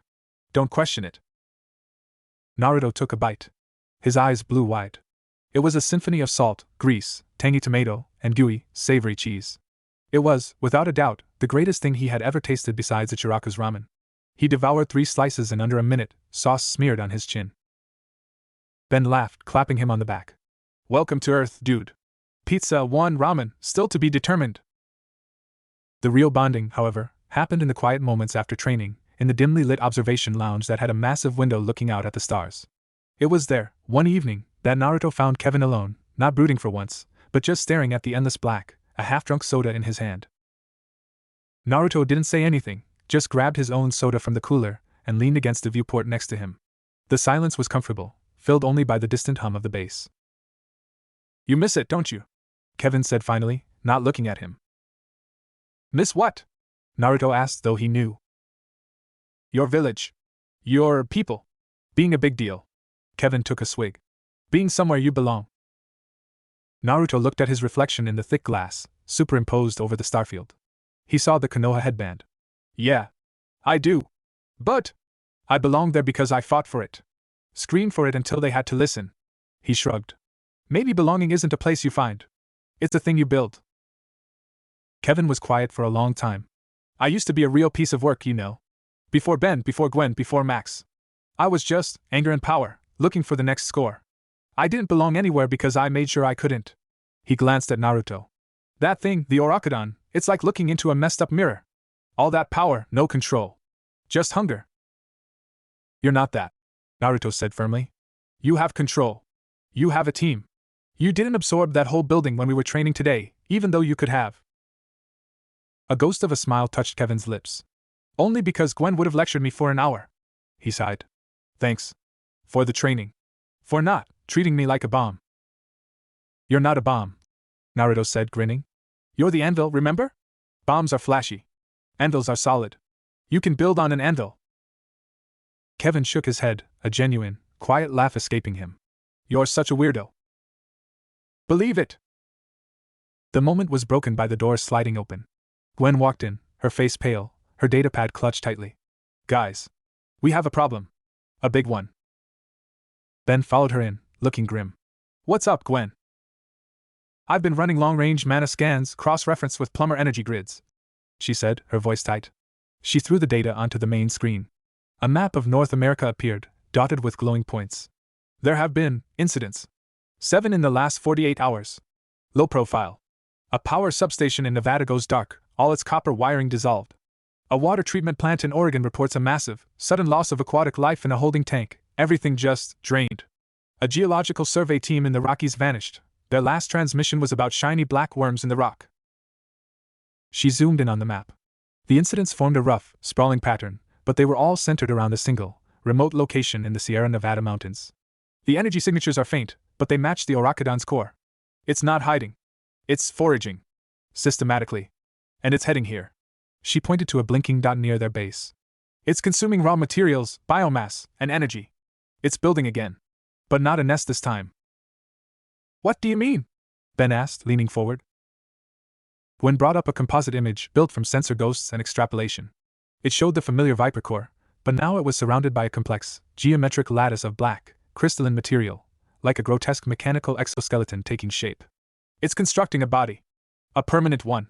Using the most durable elements it can find, tungsten from industrial sites, carbon alloys, silicon. It's not just adapting anymore. It's engineering. The room went cold. The playful camaraderie of the last week evaporated. This was no longer a hunt for a monster. It was a race against a rapidly evolving bioweapon. We have to tell Grandpa Max, Ben said, turning toward the door. We have, a new voice said. Magister Bryn entered, Max right behind her. Their faces were set in identical masks of professional concern. We've been monitoring the same data. The creature is demonstrating strategic intelligence beyond any known mutagenic entity. It's avoiding major population centers, targeting isolated infrastructure. It's minimizing conflict until it's ready. Then we hit it now, Kevin said, his voice hard. Before it finishes its, whatever that is. It's too late for a preemptive strike, Max said, crossing his arms. The location is deep in a complex cave system. By the time we mobilized a full plumber strike team, it would be gone. It's clearly monitoring communications and energy spikes. It's learned from our last encounter. So what? Naruto demanded, stepping forward. We just wait for it to build a superbody and come to us. No, Max said, his eyes landing on Naruto. We bait it. The plan was simple, brutal, and terrifying. The Oracodon's primary drive was to assimilate Naruto and the Ninetales chakra. It was the one lure it couldn't resist. They would create a controlled scenario, a fake distress signal from a remote plumber outpost, with Naruto present as a visiting dignitary, under light guard. They'd leak the information through channels the Oracodon was likely monitoring.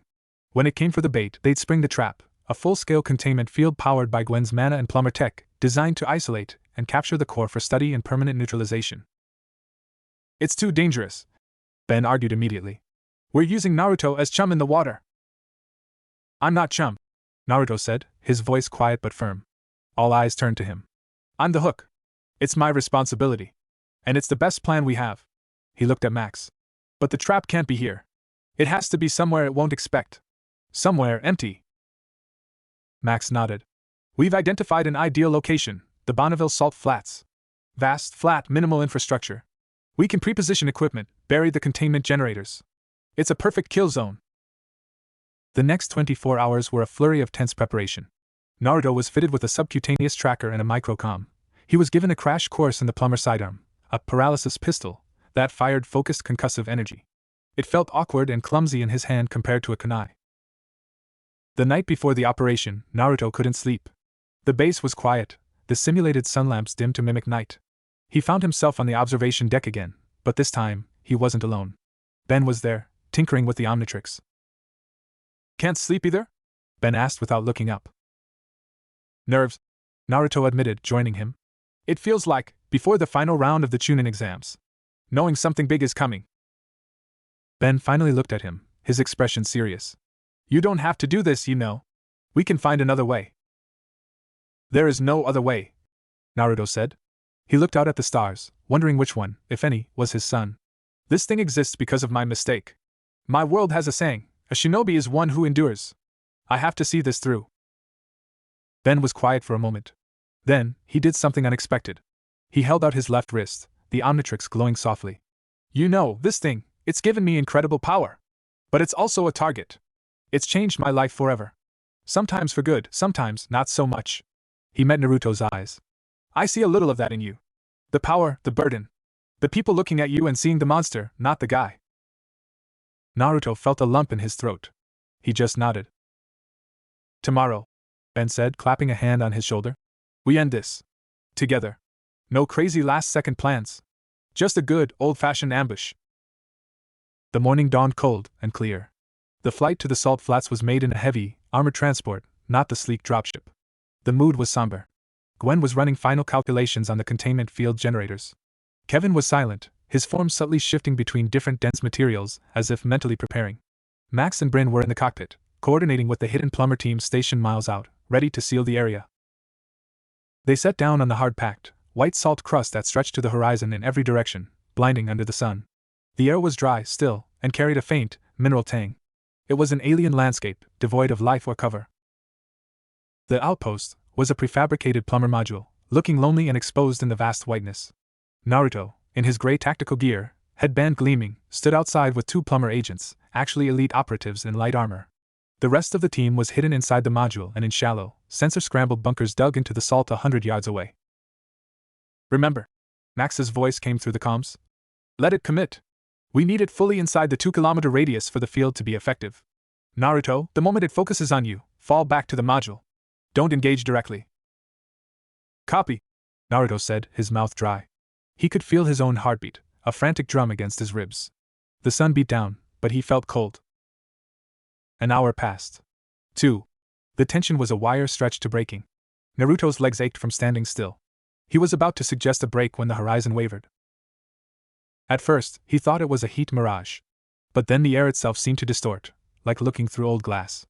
A low, subsonic thrum vibrated up through the soles of his boots, making the salt crystals shiver. Contact. Bryn's voice was a razor in his ear. Energy signature confirmed. It's here. And it's bigger. From the distortion it emerged. The Orokodon's new form was a masterpiece of horrific engineering. It had used its time well. Gone was the serpentine core. It now stood on two powerful, reverse-jointed legs forged from darkened steel and reinforced carbon fiber, ending in clawed feet that dug into the salt. Its torso was a broad, armored carapace of interlocking black plates, reminiscent of a samurai's lamellar armor, but organic, breathing.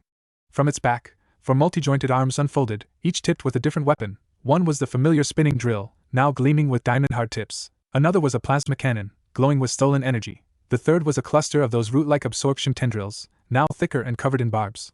The fourth ended in a massive, hydraulic pincer. Its head was a sleek, angular helmet with a single, vertical slit for a visor, from which that familiar, hateful red eye burned. It had no mouth, but the hum that emanated from it was the synthesized scream of all its victims. It was easily 3 stories tall. A silent, predatory god of alloy and agony. It took a step forward. The ground trembled. Oh, you have got to be kidding me, Ben whispered over the comms. The Orokodon's red eye scanned the outpost, the agents, and locked onto Naruto. A targeting laser, thin and crimson, appeared on Naruto's chest. It didn't charge. It raised its plasma cannon arm.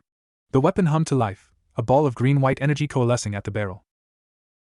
It's not taking the bait, Gwen cried. It's engaging from range. Containment field, now, Max ordered. Across the salt flats, 8 towers erupted from the ground, spraying white dust. They crackled to life, sending arcs of yellow energy towards a central point in the sky, beginning to form a dome. The Orokodon's head swiveled, analyzing the towers. Its plasma cannon didn't fire at Naruto. It swiveled and fired at the nearest tower. The blast hit dead center. The tower exploded in a shower of molten metal and shattered components. The forming containment dome flickered and collapsed. It knew! Bryn shouted, her voice frantic. It knew about the trap. All teams, engage! Neutralize that thing! Chaos erupted. Plumber fighters swooped in from the horizon, peppering the creature with laser fire. It barely flinched, its armor absorbing the impacts. It swung its drill arm, shearing a fighter in half with a deafening shriek of metal. Naruto stood frozen, the plan in ashes. The creature was smarter, stronger, and it had outplayed them completely. Its red eye found him again through the smoke and debris. This time, it took a step forward, then another, beginning a slow, unstoppable march directly towards him. The message was clear: your tricks are meaningless. You are mine. The anvil of fate had dropped, and they were all trapped underneath it. Chapter 6: Salt and Blood. Time seemed to slow, crystallized by the stark white salt and the black, advancing god of war. The Orokodon's footfalls were methodical crunch thuds that vibrated up Naruto's spine, each one a countdown to impact. The screams of plumber agents, the staccato crack of energy weapons, the metallic shrieks of torn fighters, it all faded into a dull roar. The only thing that existed was the red eye and the weight of his own failure. It knew. It knew everything. It played us. Naruto! Move! Ben's voice was a static-laced crack in his ear, tearing him from his paralysis. The creature's plasma cannon arm whined, recharging. Naruto's ninja instincts overrode the shock. He didn't run back toward the flimsy module. He dove sideways, a heartbeat before a lance of green-white energy vaporized the spot where he'd stood, blasting a crater of glass, steaming salt into the ground. The heat washed over him, sucking the moisture from his skin. Ben, we need to distract it. Heavy hitters, now! Gwen's voice was high with panic but laced with command. From the hidden bunker, a streak of green light shot into the sky. K-Chak! Ben transformed mid-leap, not into Humongosaur this time, but into Automix, the nuclear-powered alien. A being of contained stellar fury, glowing with a fierce, radioactive green light. He landed between Naruto and the Orokodon with a ground-shaking impact. All right, you overgrown scrap heap! Atomix's voice boomed, his hands crackling with green energy. You want a power source? Try this on for size. He unleashed a torrent of radioactive energy, a continuous beam that slammed into the creature's chest plate. The Orokodon staggered back a step, its armor glowing cherry red where the beam struck. But it didn't melt. The plate shimmered, seeming to absorb and dissipate the energy across its entire surface. Its red eye didn't even blink. It simply raised its pincer arm and fired a grappling cable from its wrist, which wrapped around Atomix's leg and yanked, throwing the nuclear alien off balance. From the other side, Kevin erupted from the salt, having tunneled beneath the surface. He'd absorbed the mineral crust itself, his body a jagged, white-armored behemoth. He roared, a sound of grinding stone, and tackled the creature's leg, trying to topple it. The Orokodon was ready. The cluster of barbed absorption tendrils on its third arm lashed out, not to strike, but to embrace Kevin. They wrapped around his salt-armored form, and this time, they didn't just pull energy. They began to dissolve the very salt he'd absorbed, converting it directly into black, crystalline lattice that crawled up the tendrils and into the Orokodon's body. Kevin screamed, a raw sound of agony and violation, as he felt his borrowed mass being stolen, his own molecular structure threatened. Kevin! Gwen's scream was pure terror. She abandoned her position, mana blazing around her like a pink star. She unleashed a focused beam of pure mana, not at the body, but at the connection point of the tendrils, trying to sever them. The Orokodon's fourth arm, the drill, spun and stabbed downward, not at Kevin, but into the salt between its feet. The drill bit deep, and the creature channeled the stolen energy from Kevin and the ambient heat from Atomix's blast. A shockwave of concussive force and superheated salt erupted in a ring around it. The blast threw Gwen back, her shield shattering. It knocked Atomix off his feet. It flung Naruto through the air like a ragdoll. He hit the hard ground and tumbled, the world a blur of white and pain, the breath crushed from his lungs. He lay on his back, ears ringing, tasting blood and salt. He saw the sky, achingly blue, and the two distant, indifferent moons. He heard the groans of his friends, the relentless hum of the Orokodon as it resumed its march toward him, Kevin now lying motionless and half-reverted nearby, Gwen struggling to rise. This was it. They were outmatched. Outthought. He had led them into a slaughter. Deep within, the cage rattled. Not with the fox's usual rage, but with a cold, predatory satisfaction. See? Your bonds. Your team. They are weakness. They break. They fall. Only power remains. My power. Let me out, boy. Let me burn this construct to slag and feast on its core. For a fleeting, despairing second, Naruto was tempted. The red chakra tinged his vision, promising an end to the pain, the fear, the helplessness. Then he saw Ben, Automix, forcing himself to his knees, one arm hanging limp, his green glow flickering but not gone. He saw Gwen, blood trickling from her temple, still weaving a shaky shield over Kevin's prone form. They were beaten, but they weren't running. They were still fighting. For him. Those who break the rules are trash. But those who abandon their comrades are worse than trash. Kakashi's words carved into his soul. He hadn't abandoned them. They hadn't abandoned him. He pushed himself up onto his elbows, every muscle protesting. The Orokodon loomed over him now, blotting out the sun. Its red eye studied him, a scientist examining a prized specimen. The pincer arm reached down, slow, inevitable, to pluck him from the ground. Naruto didn't look at the pincer. He looked past the creature, to the wreckage of the containment tower. To the exposed, sparking wiring. He looked at Automix, struggling to channel energy. He looked at Gwen, her mana flickering. A plan, born not of cleverness, but of sheer, desperate, Uzumaki stubbornness, ignited in his mind. It was the dumbest, most suicidal plan he'd ever had. And it was the only one left. "Ben!" he screamed, his voice raw. "The tower! The broken one! Can you overload its power cell?" Atomix's head snapped up. He saw the tower, its core exposed, a pulsing, unstable power cell flickering within. He understood instantly. "I can make it go nova!" "Do it! Aim for its back! Gwen! When it hits, shield Kevin and pull him back! Now!" He had no time to explain more. The pincer was inches away. Naruto did the last thing the Orakudon would expect. He didn't dodge. He leaped. Not away, but up, directly towards the creature's chest, channeling chakra to his feet. He ran up the advancing pincer arm, his speed a blur. The Orakudon's reactions were slowed by its focus on capturing him intact. By the time it tried to close the pincer, he was already on its forearm, sprinting towards its shoulder. "Automix, now!" he shrieked. With a roar of effort, Automix ignored his injuries, focusing every ounce of his unstable energy not at the creature, but in a single, precise, emerald beam at the shattered tower's power core. The core detonated. It wasn't a normal explosion. It was a catastrophic matter-antimatter breach, contained and then violently released. A silent, blinding sphere of white light erupted, followed by a shockwave that flattened the salt for a mile and a deafening boom that felt like the sky tearing.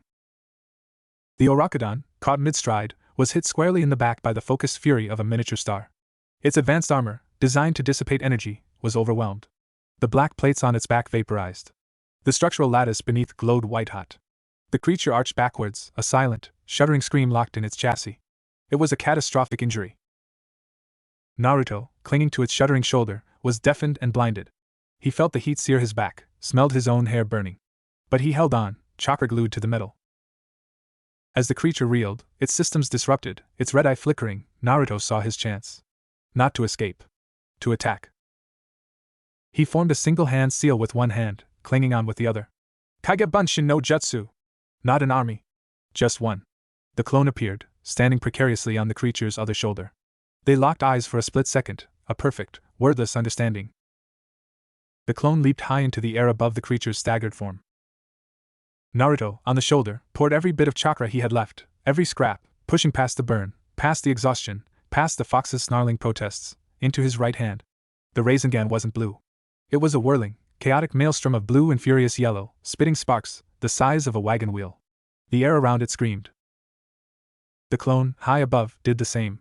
A second, identical, massive Rasengan roared to life in its hands. "Odama Rasengan!" they screamed in unison. The clone fell like a meteor, Rasengan aimed at the creature's head. Naruto lunged forward from the shoulder, driving his Rasengan into the glowing, wrecked cavity on its back. Twin points of spiraling annihilation struck simultaneously. The sound was not of an impact, but of reality being unwoven. A high-pitched, metallic shrieking tear, deeper than any sound, as the Orakudon's hyper-advanced structure was subjected to two opposing forces of pure chakra-driven chaos. For a second, the creature was suspended, a statue of agony. Then, from the points of impact, cracks of violent green light spiderwebbed across its entire form. Its limbs seized. Its red eye blazed one final, hateful time, fixing on Naruto's face mere feet from it, and then it exploded.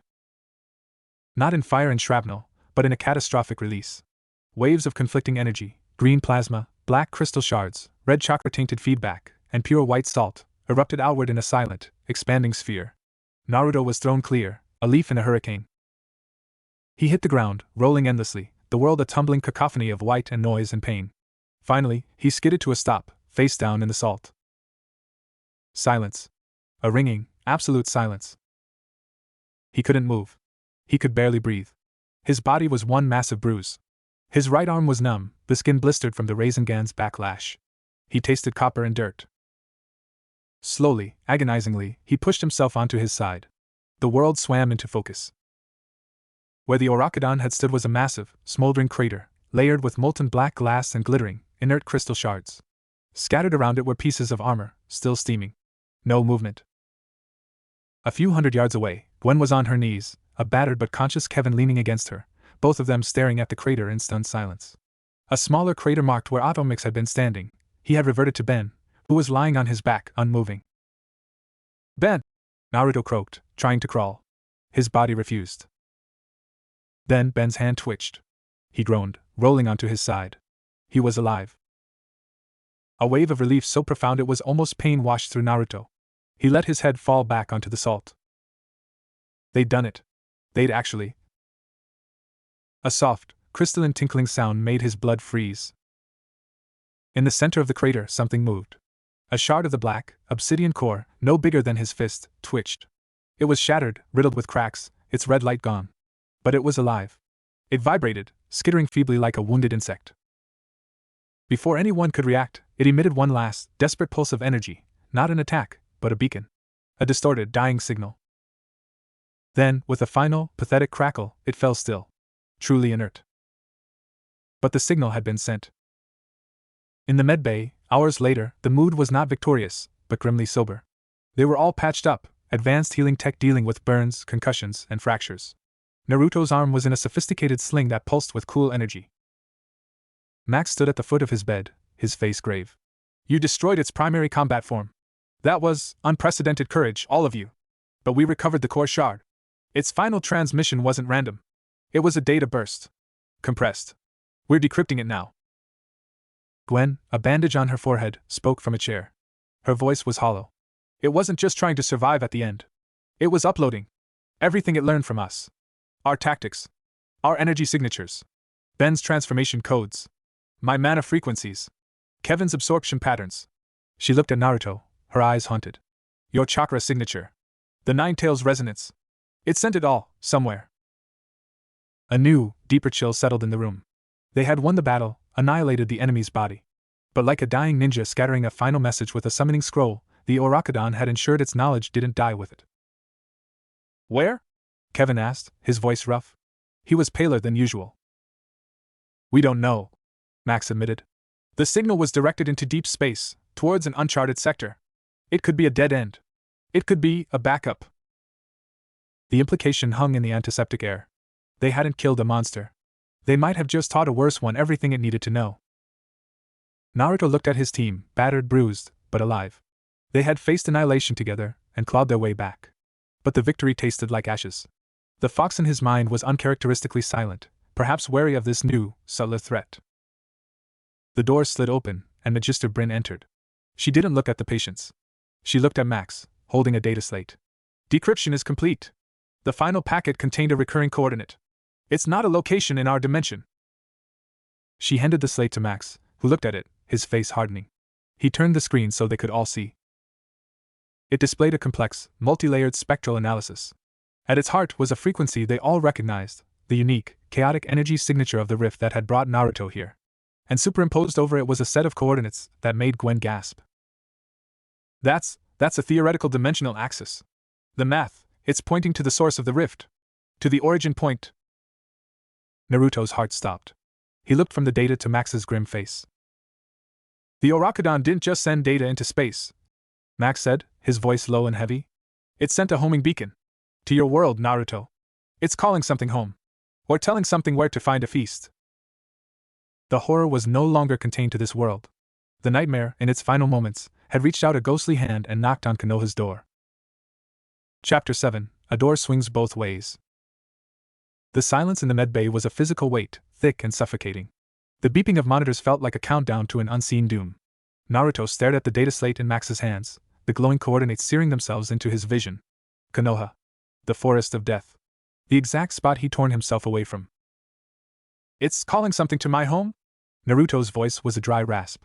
The thought was more terrifying than any personal threat. Images flashed. Iruka at the ramen stand, Konohamaru's goofy grin, Tsunade's scowl, the faces of his friends, all blissfully unaware of a horror whispering their location into the void. Or reporting back to a pre-existing source, Gwen said, her analytical mind trying to wrestle order from the chaos. She winced as she adjusted her bandage. The Orakudan was a fusion. The Orochi part implies a link to the entity whose DNA it carried. If that entity is still active in your dimension. Orochimaru, Naruto whispered, the name tasting of bile and cold stone. The snake Sannin was a nightmare of resilience. He'd survived decapitation, being sealed, being disintegrated. If a piece of him, however small, had been in that beacon, If he gets that data, if he learns about this place, about the Omnitrix, about all of you. He couldn't finish the thought. Orochimaru armed with alien technology and an understanding of other dimensional energies was an apocalypse waiting to happen. Ben sat up on his bed, wincing. The healing pads on his chest glowed softly. So we have to shut it down. Close the door, lock it, and throw away the key. Before anything comes knocking. It's not that simple, Ben. Max sighed, running a hand over his face. He looked older, the weight of two worlds pressing on his shoulders. The rift Naruto came through was a one-time, chaotic event. We've stabilized a local reading of its residual signature, but creating a stable two-way portal to a specific point in another dimension, that's Nobel Prize-level theoretical physics mixed with magic we don't understand. But we have to try. Naruto surged forward, ignoring the pain in his arm. We can't just leave my world exposed. I have to go back. I have to warn them. And do what? Kevin's voice was quiet, but it cut through the room. He was staring at the wall, not at any of them. You barely beat one of its toys here, with our help. If the big bad snake is waiting there, what's your plan? A bigger Rasengan? Naruto flinched. Kevin's bluntness was a bucket of ice water. He was right. What was his plan? Run home, yell, "Incoming!" and hope the 5 Kage could handle a threat they couldn't possibly comprehend? Kevin's right, Gwen said, though her tone was gentler. This is an interdimensional biosecurity threat now. We have a responsibility to both worlds. We need intelligence. We need to know what, if anything, is on the other side of that beacon. A new resolve hardened in Max's eyes. He looked at Bryn, who gave a single, sharp nod. We send a probe. A cloaked, non-biological sensor package through a micro-rift, keyed to Naruto's unique chakra signature as a homing beacon. It gathers data, transmits back, and self-destructs. We assess the threat level on the other side before we even think about sending people. A probe? Naruto felt a surge of desperation. That could take days. Weeks. What if the beacon is answered tomorrow? Then we'll know tomorrow, Max said firmly. And we'll be ready with a response based on facts, not fear. The probe launches in 12 hours. In the meantime, you all are on medical lockdown. That's an order. The next half-day was an agony of forced inactivity. Naruto paced the small confines of his recovery room like a caged tiger, his mind a whirlwind of Konoha's streets, the faces of his friends, and the chilling, synthesized voice of the Orakudan. The fox was curiously alert, its presence a watchful simmer at the edge of his consciousness. A beacon to the snake, interesting. His ambition was always multiversal. He would covet the power here. You're not helping, Naruto thought back bitterly. I am observing. If the snake seeks to consume all, he will come for me as well. Our interests, for once, are aligned, boy. Do not fail. The strange, almost pragmatic concern from the beast was more unsettling than its usual rage. He was finally cleared for light duty and found his way to the main lab. The scale of the operation took his breath away. The room was dominated by a massive, ring-shaped apparatus of polished silver and glowing blue crystals, a dimensional aperture generator, Gwen explained. It hummed with a deep, subaudible frequency that made the fillings in Naruto's teeth ache. Technicians, both human and alien, swarmed around it, conducting final checks. In the center of the ring, suspended by anti-gravity fields, was the probe. It was a sleek, black ovoid the size of a football, covered in sensor nodules and etched with intricate mana-conducting circuits that Gwen had personally designed. It's beautiful, she murmured, her fingers flying over a holographic control panel. A perfect fusion of quantum tunneling theory and applied manifield topology. The chakra key was the tricky part. I had to weave a sympathetic resonance spell using a hair sample from you, Naruto. It should arrive within 100 meters of your departure point. And it won't be detected? Ben asked, standing beside Naruto. He looked better, the color back in his face. It's cloaked in a phased refraction field. It'll be invisible to the electromagnetic spectrum and most mystical senses. Unless someone is specifically looking for dimensional anomalies at the exact nanosecond it arrives, it'll be a ghost. Max gave the final authorization. Initiate sequence. The hum in the room climbed in pitch. The rings of the apparatus began to spin, faster and faster, the blue light intensifying. At its heart, the air began to warp, to tear. Not with the violent, screaming chaos of Naruto's arrival, but with a precise, surgical incision. A point of impossible darkness appeared, a hole in reality that showed not the other side, but a swirling vortex of iridescent colors. Micro-rift stable, a technician announced. Chakra resonance locked. Launching probe in 3, 2, 1, launch. The probe shot forward, vanishing into the pinpoint black hole with a faint pop of displaced air. The rift snapped shut instantly. The ring slowed, the light dimmed. The lab was suddenly, eerily quiet. No. Gwen said, turning to a massive view screen. We wait for the data stream. The wait was interminable. They gathered in the mission control annex, a darkened room lined with screens displaying scrolling data and static-filled visual feeds. Naruto sat rigidly in a chair, his eyes glued to the main screen, which showed only the words, "Signal acquisition, pending." Minutes ticked by. An hour. The tension was a wire drawn tighter with each passing second. Then, a soft chime. The screen flickered.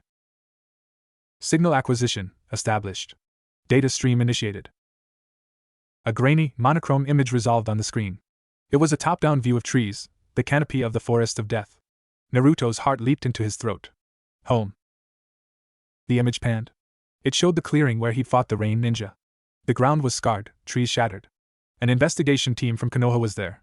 He could make out the distinct flak jackets of Chunin. They were scanning the area, looking confused. The probe silent, invisible. I observed them for a few moments before moving on, following the residual chakra trail. It drifted towards the outskirts of Konoha. The image sharpened as it adjusted to the light. There was the village, nestled in its mountain bowl, the Hokage monument standing watch. The sight was so profoundly familiar it brought a hot, sharp pain to Naruto's eyes. He was seeing home through a stranger's lens. No signs of anomalous activity, Gwen reported, scanning the ancillary data. Energy readings are consistent with Naruto's descriptions. No alien signatures. No large-scale hostile formations. A wave of relief washed through the room. Maybe the beacon had gone unanswered. Maybe they had time. Then the probe, following its programmed search pattern for concentrated or anomalous energy, turned its sensors towards a less frequented sector of the forest, near one of Orochimaru's old, abandoned hideouts. The image changed. The clearing here wasn't scarred by battle, it was desecrated. The trees were bleached white, their life force drained. The ground was covered in a familiar, pulsating, greenish-black slime. And in the center of the clearing stood a structure. It was an arch, 15 feet high, constructed of woven bone, petrified wood, and strands of shimmering, corrupted chakra. It was crude, brutal, and thrumming with malevolent energy. It looked like a shrine built by insects. What is that? Ben breathed. Before anyone could answer, a figure stepped from the shadows of the trees and approached the arch. The image resolution was poor, but the pale skin, the long black hair, the serpentine grace were unmistakable. Orochimaru, Naruto hissed, his hands clenching into fists.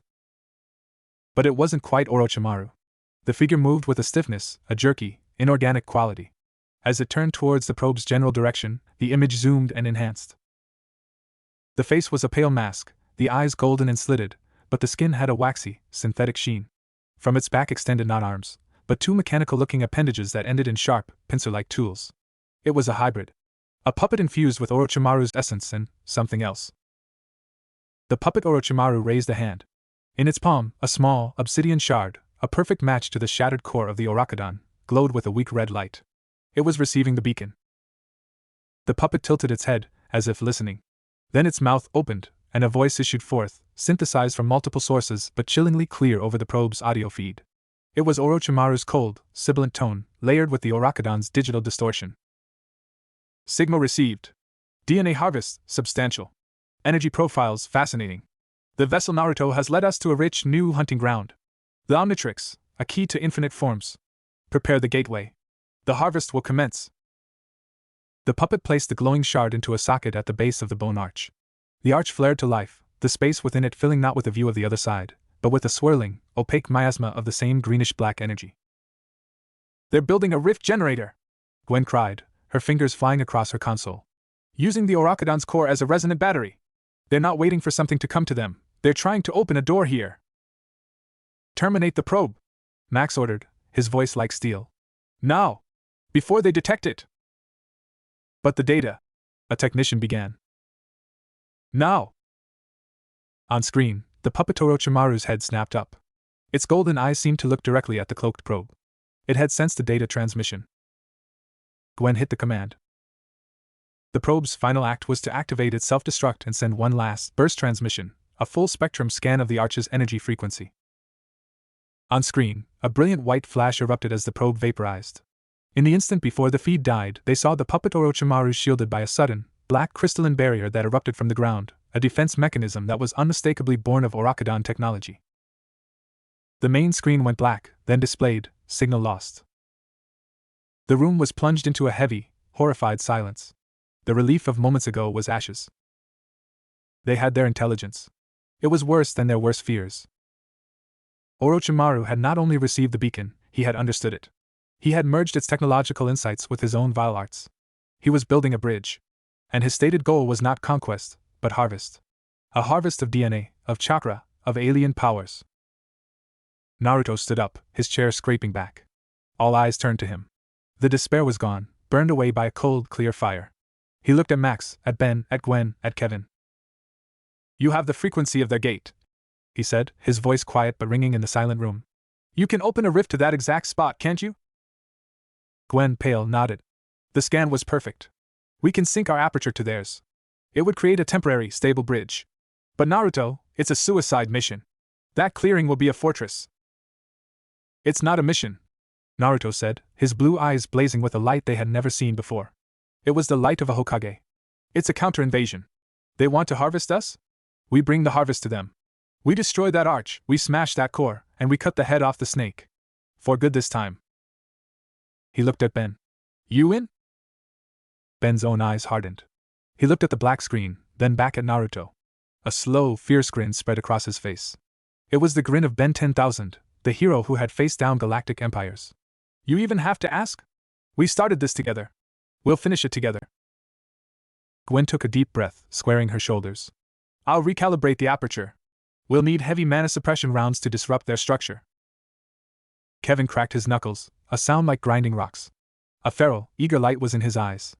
I've got a score to settle with anything that shares that thing's DNA. Max looked at the four of them, this team forged in fire and salt. He saw not kids, but warriors. He gave a single, solemn nod. Then we go to war. Prep time, 6 hours. We hit them with everything we've got. We don't just close the door. He met Naruto's gaze. We blow up the whole hallway. As they dispersed to prepare, Naruto felt a strange calm settle over him. The fear was still there, a cold stone in his gut, but it was outweighed by a terrible, focused purpose. He was going home. Not as a lost child, but as a vanguard. He was bringing an army of his own. He looked at the Konoha headband in his hands, the metal plate cool against his skin. He tied it firmly around his forehead. I'm coming home, everyone. And I'm not coming alone. Deep in the forest of death, the puppet Orochimaru observed the fading energy of the destroyed probe. A thin, synthetic smile stretched its waxy lips. The intelligence had been valuable. It confirmed everything. The gate was nearly ready. It turned to the shadows. Prepare the vessels. The first harvest will be the sweetest. From the darkness, pairs of glowing red eyes, smaller, bestial versions of the Orakodon's gaze, winked into existence. The hunt was about to begin in both directions. Chapter 8. The Shape of a Promise. 6 hours was a breath, a heartbeat against the vast, impending clock of invasion. The plumber base, usually a model of orderly efficiency, became a hive of controlled frenzy. Naruto stood in the center of it all, a still point in the storm, as technicians and agents swarmed around him. He was being outfitted in a new version of the tactical gear. It was darker, closer to the deep blue of a Konoha night operations suit, but woven with subtle, mana-conductive fibers Gwen had insisted on. His right arm, now healed but still tender, was fitted with a lightweight bracer housing a miniaturized shield generator, a gift from a gruff Kevin. Don't get it melted off this time, was all he'd said. Ben was at the Omnitrix terminal, scrolling through alien selections with the focus Naruto had rarely seen. Swampfire for area denial. Jet Ray for aerial recon and hit and run. Feedback for pure energy absorption, in case they pull that trick again, and for the big boom. He landed on an icon, his expression grimly satisfied. Gwen was in her element, a conductor of arcane and technological symphonies. She moved between holographic schematics of the bone arch and the base's aperture generator, her fingers weaving pink mana threads that danced and merged with the cold blue engineering data. I'm layering disruption spells into the aperture's initiation sequence, she explained to Max, who was overseeing everything. The moment our gate opens, it'll send a resonant pulse through theirs. Should destabilize their structure for at least 90 seconds. That's our window. 90 seconds to establish a beachhead in hostile, unknown territory. Max mused, stroking his mustache. Tight. It's all we've got, Gwen replied, her brow furrowed in concentration. Naruto tuned them out, focusing inward. He sat cross-legged on the floor of the armory, a space cleared for him. He needed to be centered. He needed to talk to the one asset no one else could command. He closed his eyes, descending into the familiar, dank sewer of his mindscape. The water was choppy, reflecting his anxiety. The massive, barred gate loomed ahead, and behind it, two slitted, crimson eyes glowed in the darkness. You return. The stink of fear is weaker on you this time. Kurama's voice was a low rumble, more curious than contemptuous. We're going back, Naruto said, his mental voice firm. To the source. Orochimaru is there, and he's building a door to this world. He wants everything. Including you. A low, thoughtful growl echoed through the chamber. The snake's ambition has always been a cancer. To think he would reach across worlds, it is audacious. Even for him. The great fox shifted, the chains clinking. You seek my power. I need it, Naruto admitted, no hesitation, no shame. Not for rage. Not for destruction. For protection. For my home, and for the new friends who are risking everything to defend it with me. I need the strength to end this for good. The silence stretched. The water stilled. Kurama's immense head lowered, bringing one eye level with Naruto's tiny form. The intelligence and ancient malice in that gaze were overwhelming. You have changed, boy. The weakness of bonds you once clung to, it has forged a different kind of strength. You do not beg. You state a necessity. The fox snorted, a hot, sulphurous breath. The snake wishes to consume me. To add my glory to his collection of stolen trinkets. This offends me. Naruto held the beast's gaze. Then help me stop him. I will lend you my chakra, Kurama said, the words final. But you will be the conductor. You will wield it with purpose. Not as a wild beast, but as a weapon with a will. Prove to me this team of yours is worthy of the gift. Prove that you can be the container that does not break. The bars on the gate didn't open, but a portion of them shimmered, becoming insubstantial. A torrent of vibrant, red chakra, not the angry leaking seepage of before, but a focused, potent river, flowed out and into Naruto's mental form. It was hot, immense, dizzying. But it didn't burn with hatred. It burned with a fierce, primal assertion. Do not waste it, was the final, fading thought. Naruto opened his eyes in the armory. A faint, red aura flickered around him for a second before subsiding, sinking into his skin. He felt dense, powerful, calm. The fox's chakra was a reactor now running at his command, not a dam about to burst. He stood up as Ben approached, holding out a small, metallic disc. Here, Ben said. Plumber emergency beacon. One-time use. If everything goes to hell, if we get separated, you activate this. It'll create a localized rift back to these coordinates. It's your ticket home if the big door closes. Naruto took the disc. It was warm. We're all coming home, he said, tucking it into a secure pouch on his vest. Ben just nodded, a world of unsaid words in the gesture. They weren't just a team anymore. They were brothers in arms, forged in salt and fire. The final briefing was held in the hangar bay, in the shadow of the aperture generator, now humming with readiness. The entire strike team was present: Naruto, Ben, Gwen, Kevin, Magister Brin, and a squad of 10 plumber elites in heavy combat armor.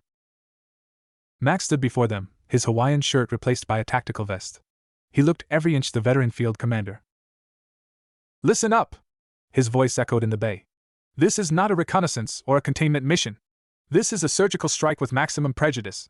Primary objective, destroy the dimensional arch. Secondary objective, destroy the Orakodon core powering it. Tertiary objective, eliminate any command and control entity, this puppet Orochimaru. You have 90 seconds of initial confusion. Use them. The environment is a forest, but expect heavy fortification and biological horrors. Stay together, watch each other's backs. We have one shot at this. Make it count. He looked at Naruto. This is your home ground. You have tactical command on the ground. We follow your lead. The weight of the statement settled on Naruto. He saw the trust in Max's eyes, in Ben's determined face, in Gwen's steady gaze, even in Kevin's sharp nod. He was a genin, a dropout, a mess. And they were handing him the keys to the most important mission of their lives. He swallowed, then straightened, meeting each of their eyes. All right. Here's the plan. Ben, you're first through. Something big and tough, Armadillo. You secure the landing zone. Gwen, you're right behind him. I need you shielding our flanks and hitting that arch the second you see it. Kevin, you're with me. We go for the core. The plumbers form a perimeter, hold anything that comes from the trees. He took a breath. Move fast, hit hard, and don't stop. For our worlds. A chorus of affirmatives answered him. They took their positions around the aperture ring. The hum grew to a deafening whine. The ring spun, light blurring into solid walls of blue. At its heart, the pinpoint of darkness appeared again, but this time, it didn't show a vortex. It showed an image, wavering like heat haze, the bleached clearing, the bone arch, pulsing with evil light. Aperture synced, a technician yelled. Bridge is stable. Go! Go!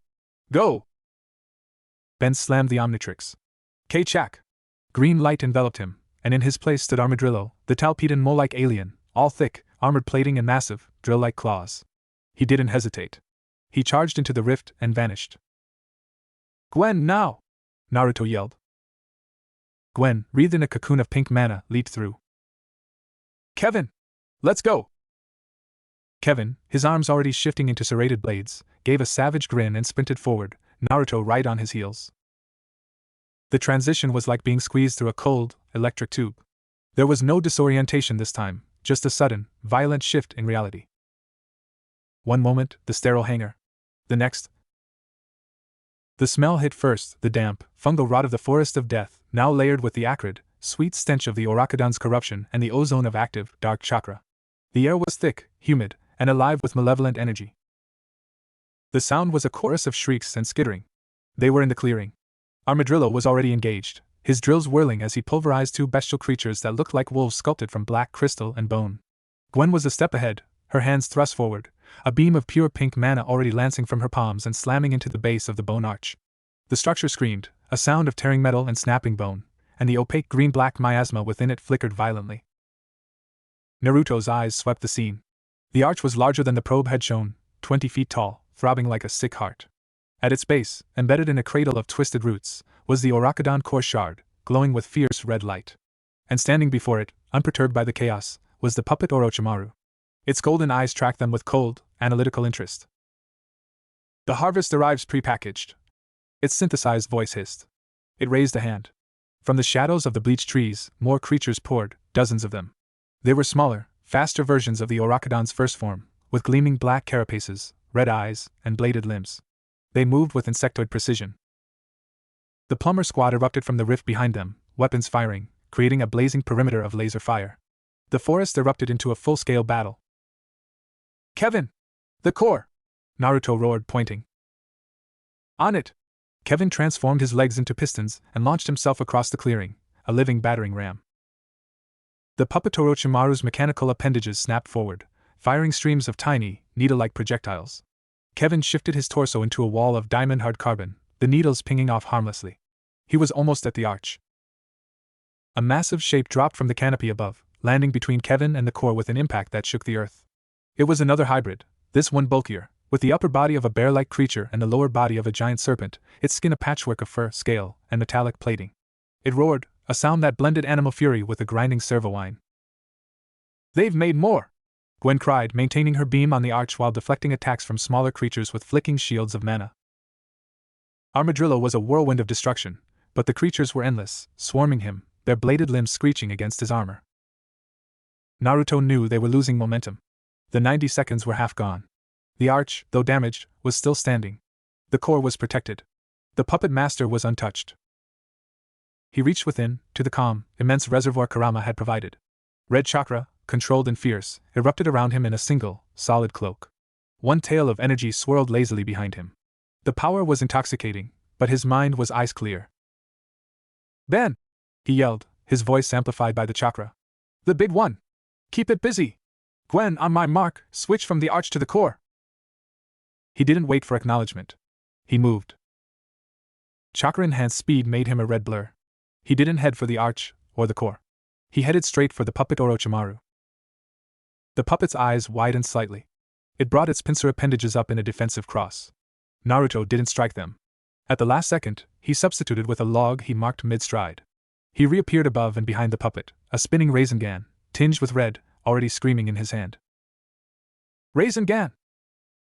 He drove it into the puppet's back. The synthetic flesh and mechanical components exploded in a shower of sparks and black fluid. The puppet was thrown forward, its torso a ruined mess. But it didn't fall.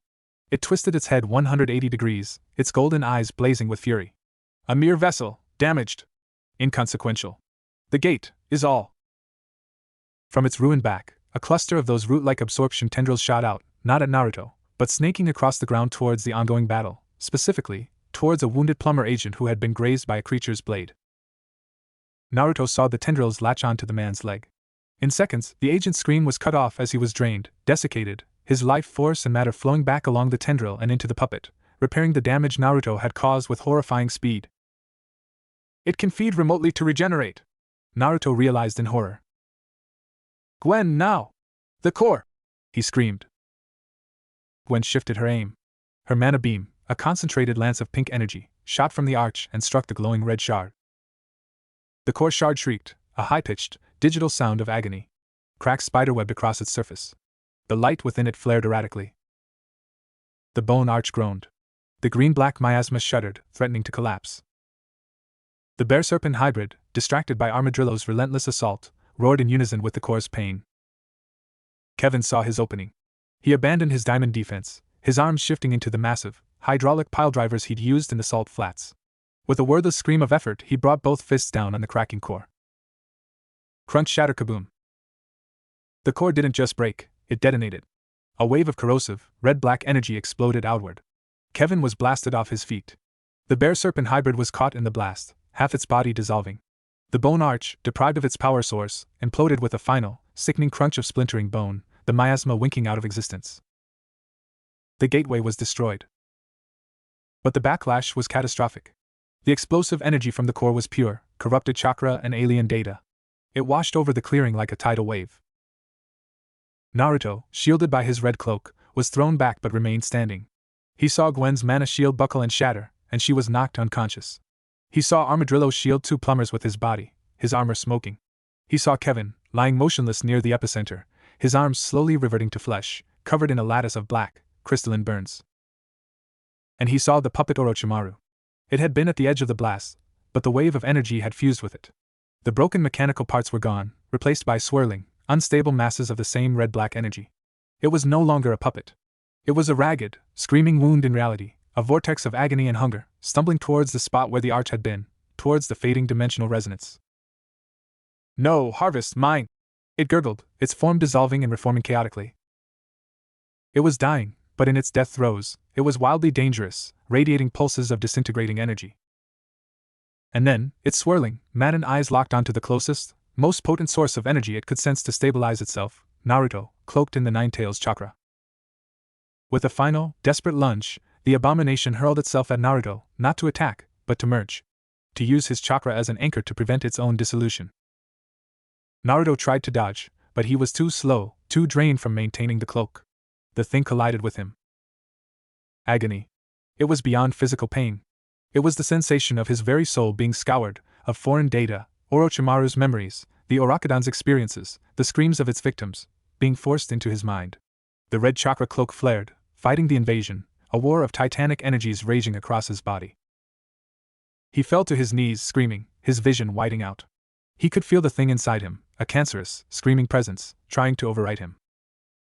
Through the pain, he heard Ben's voice, distant. Naruto! He saw a green light. Ben, as feedback, the conductoid, leaping towards him, hands outstretched to absorb the chaotic energy. But he also saw, from the corner of his eye, the unstable rift where their own gateway had been, flickering wildly from the core's blast. It was collapsing. In seconds it would snap shut, stranding them here. The math was brutal and immediate. If Ben reached him, he might absorb the energy and save him, but the rift would close. Ben, Gwen, Kevin, the plumbers, they'd be trapped in a hostile world, hunted, with no way home. If Ben turned and led the others through the closing rift, Naruto would be left behind, consumed by the abomination, lost forever.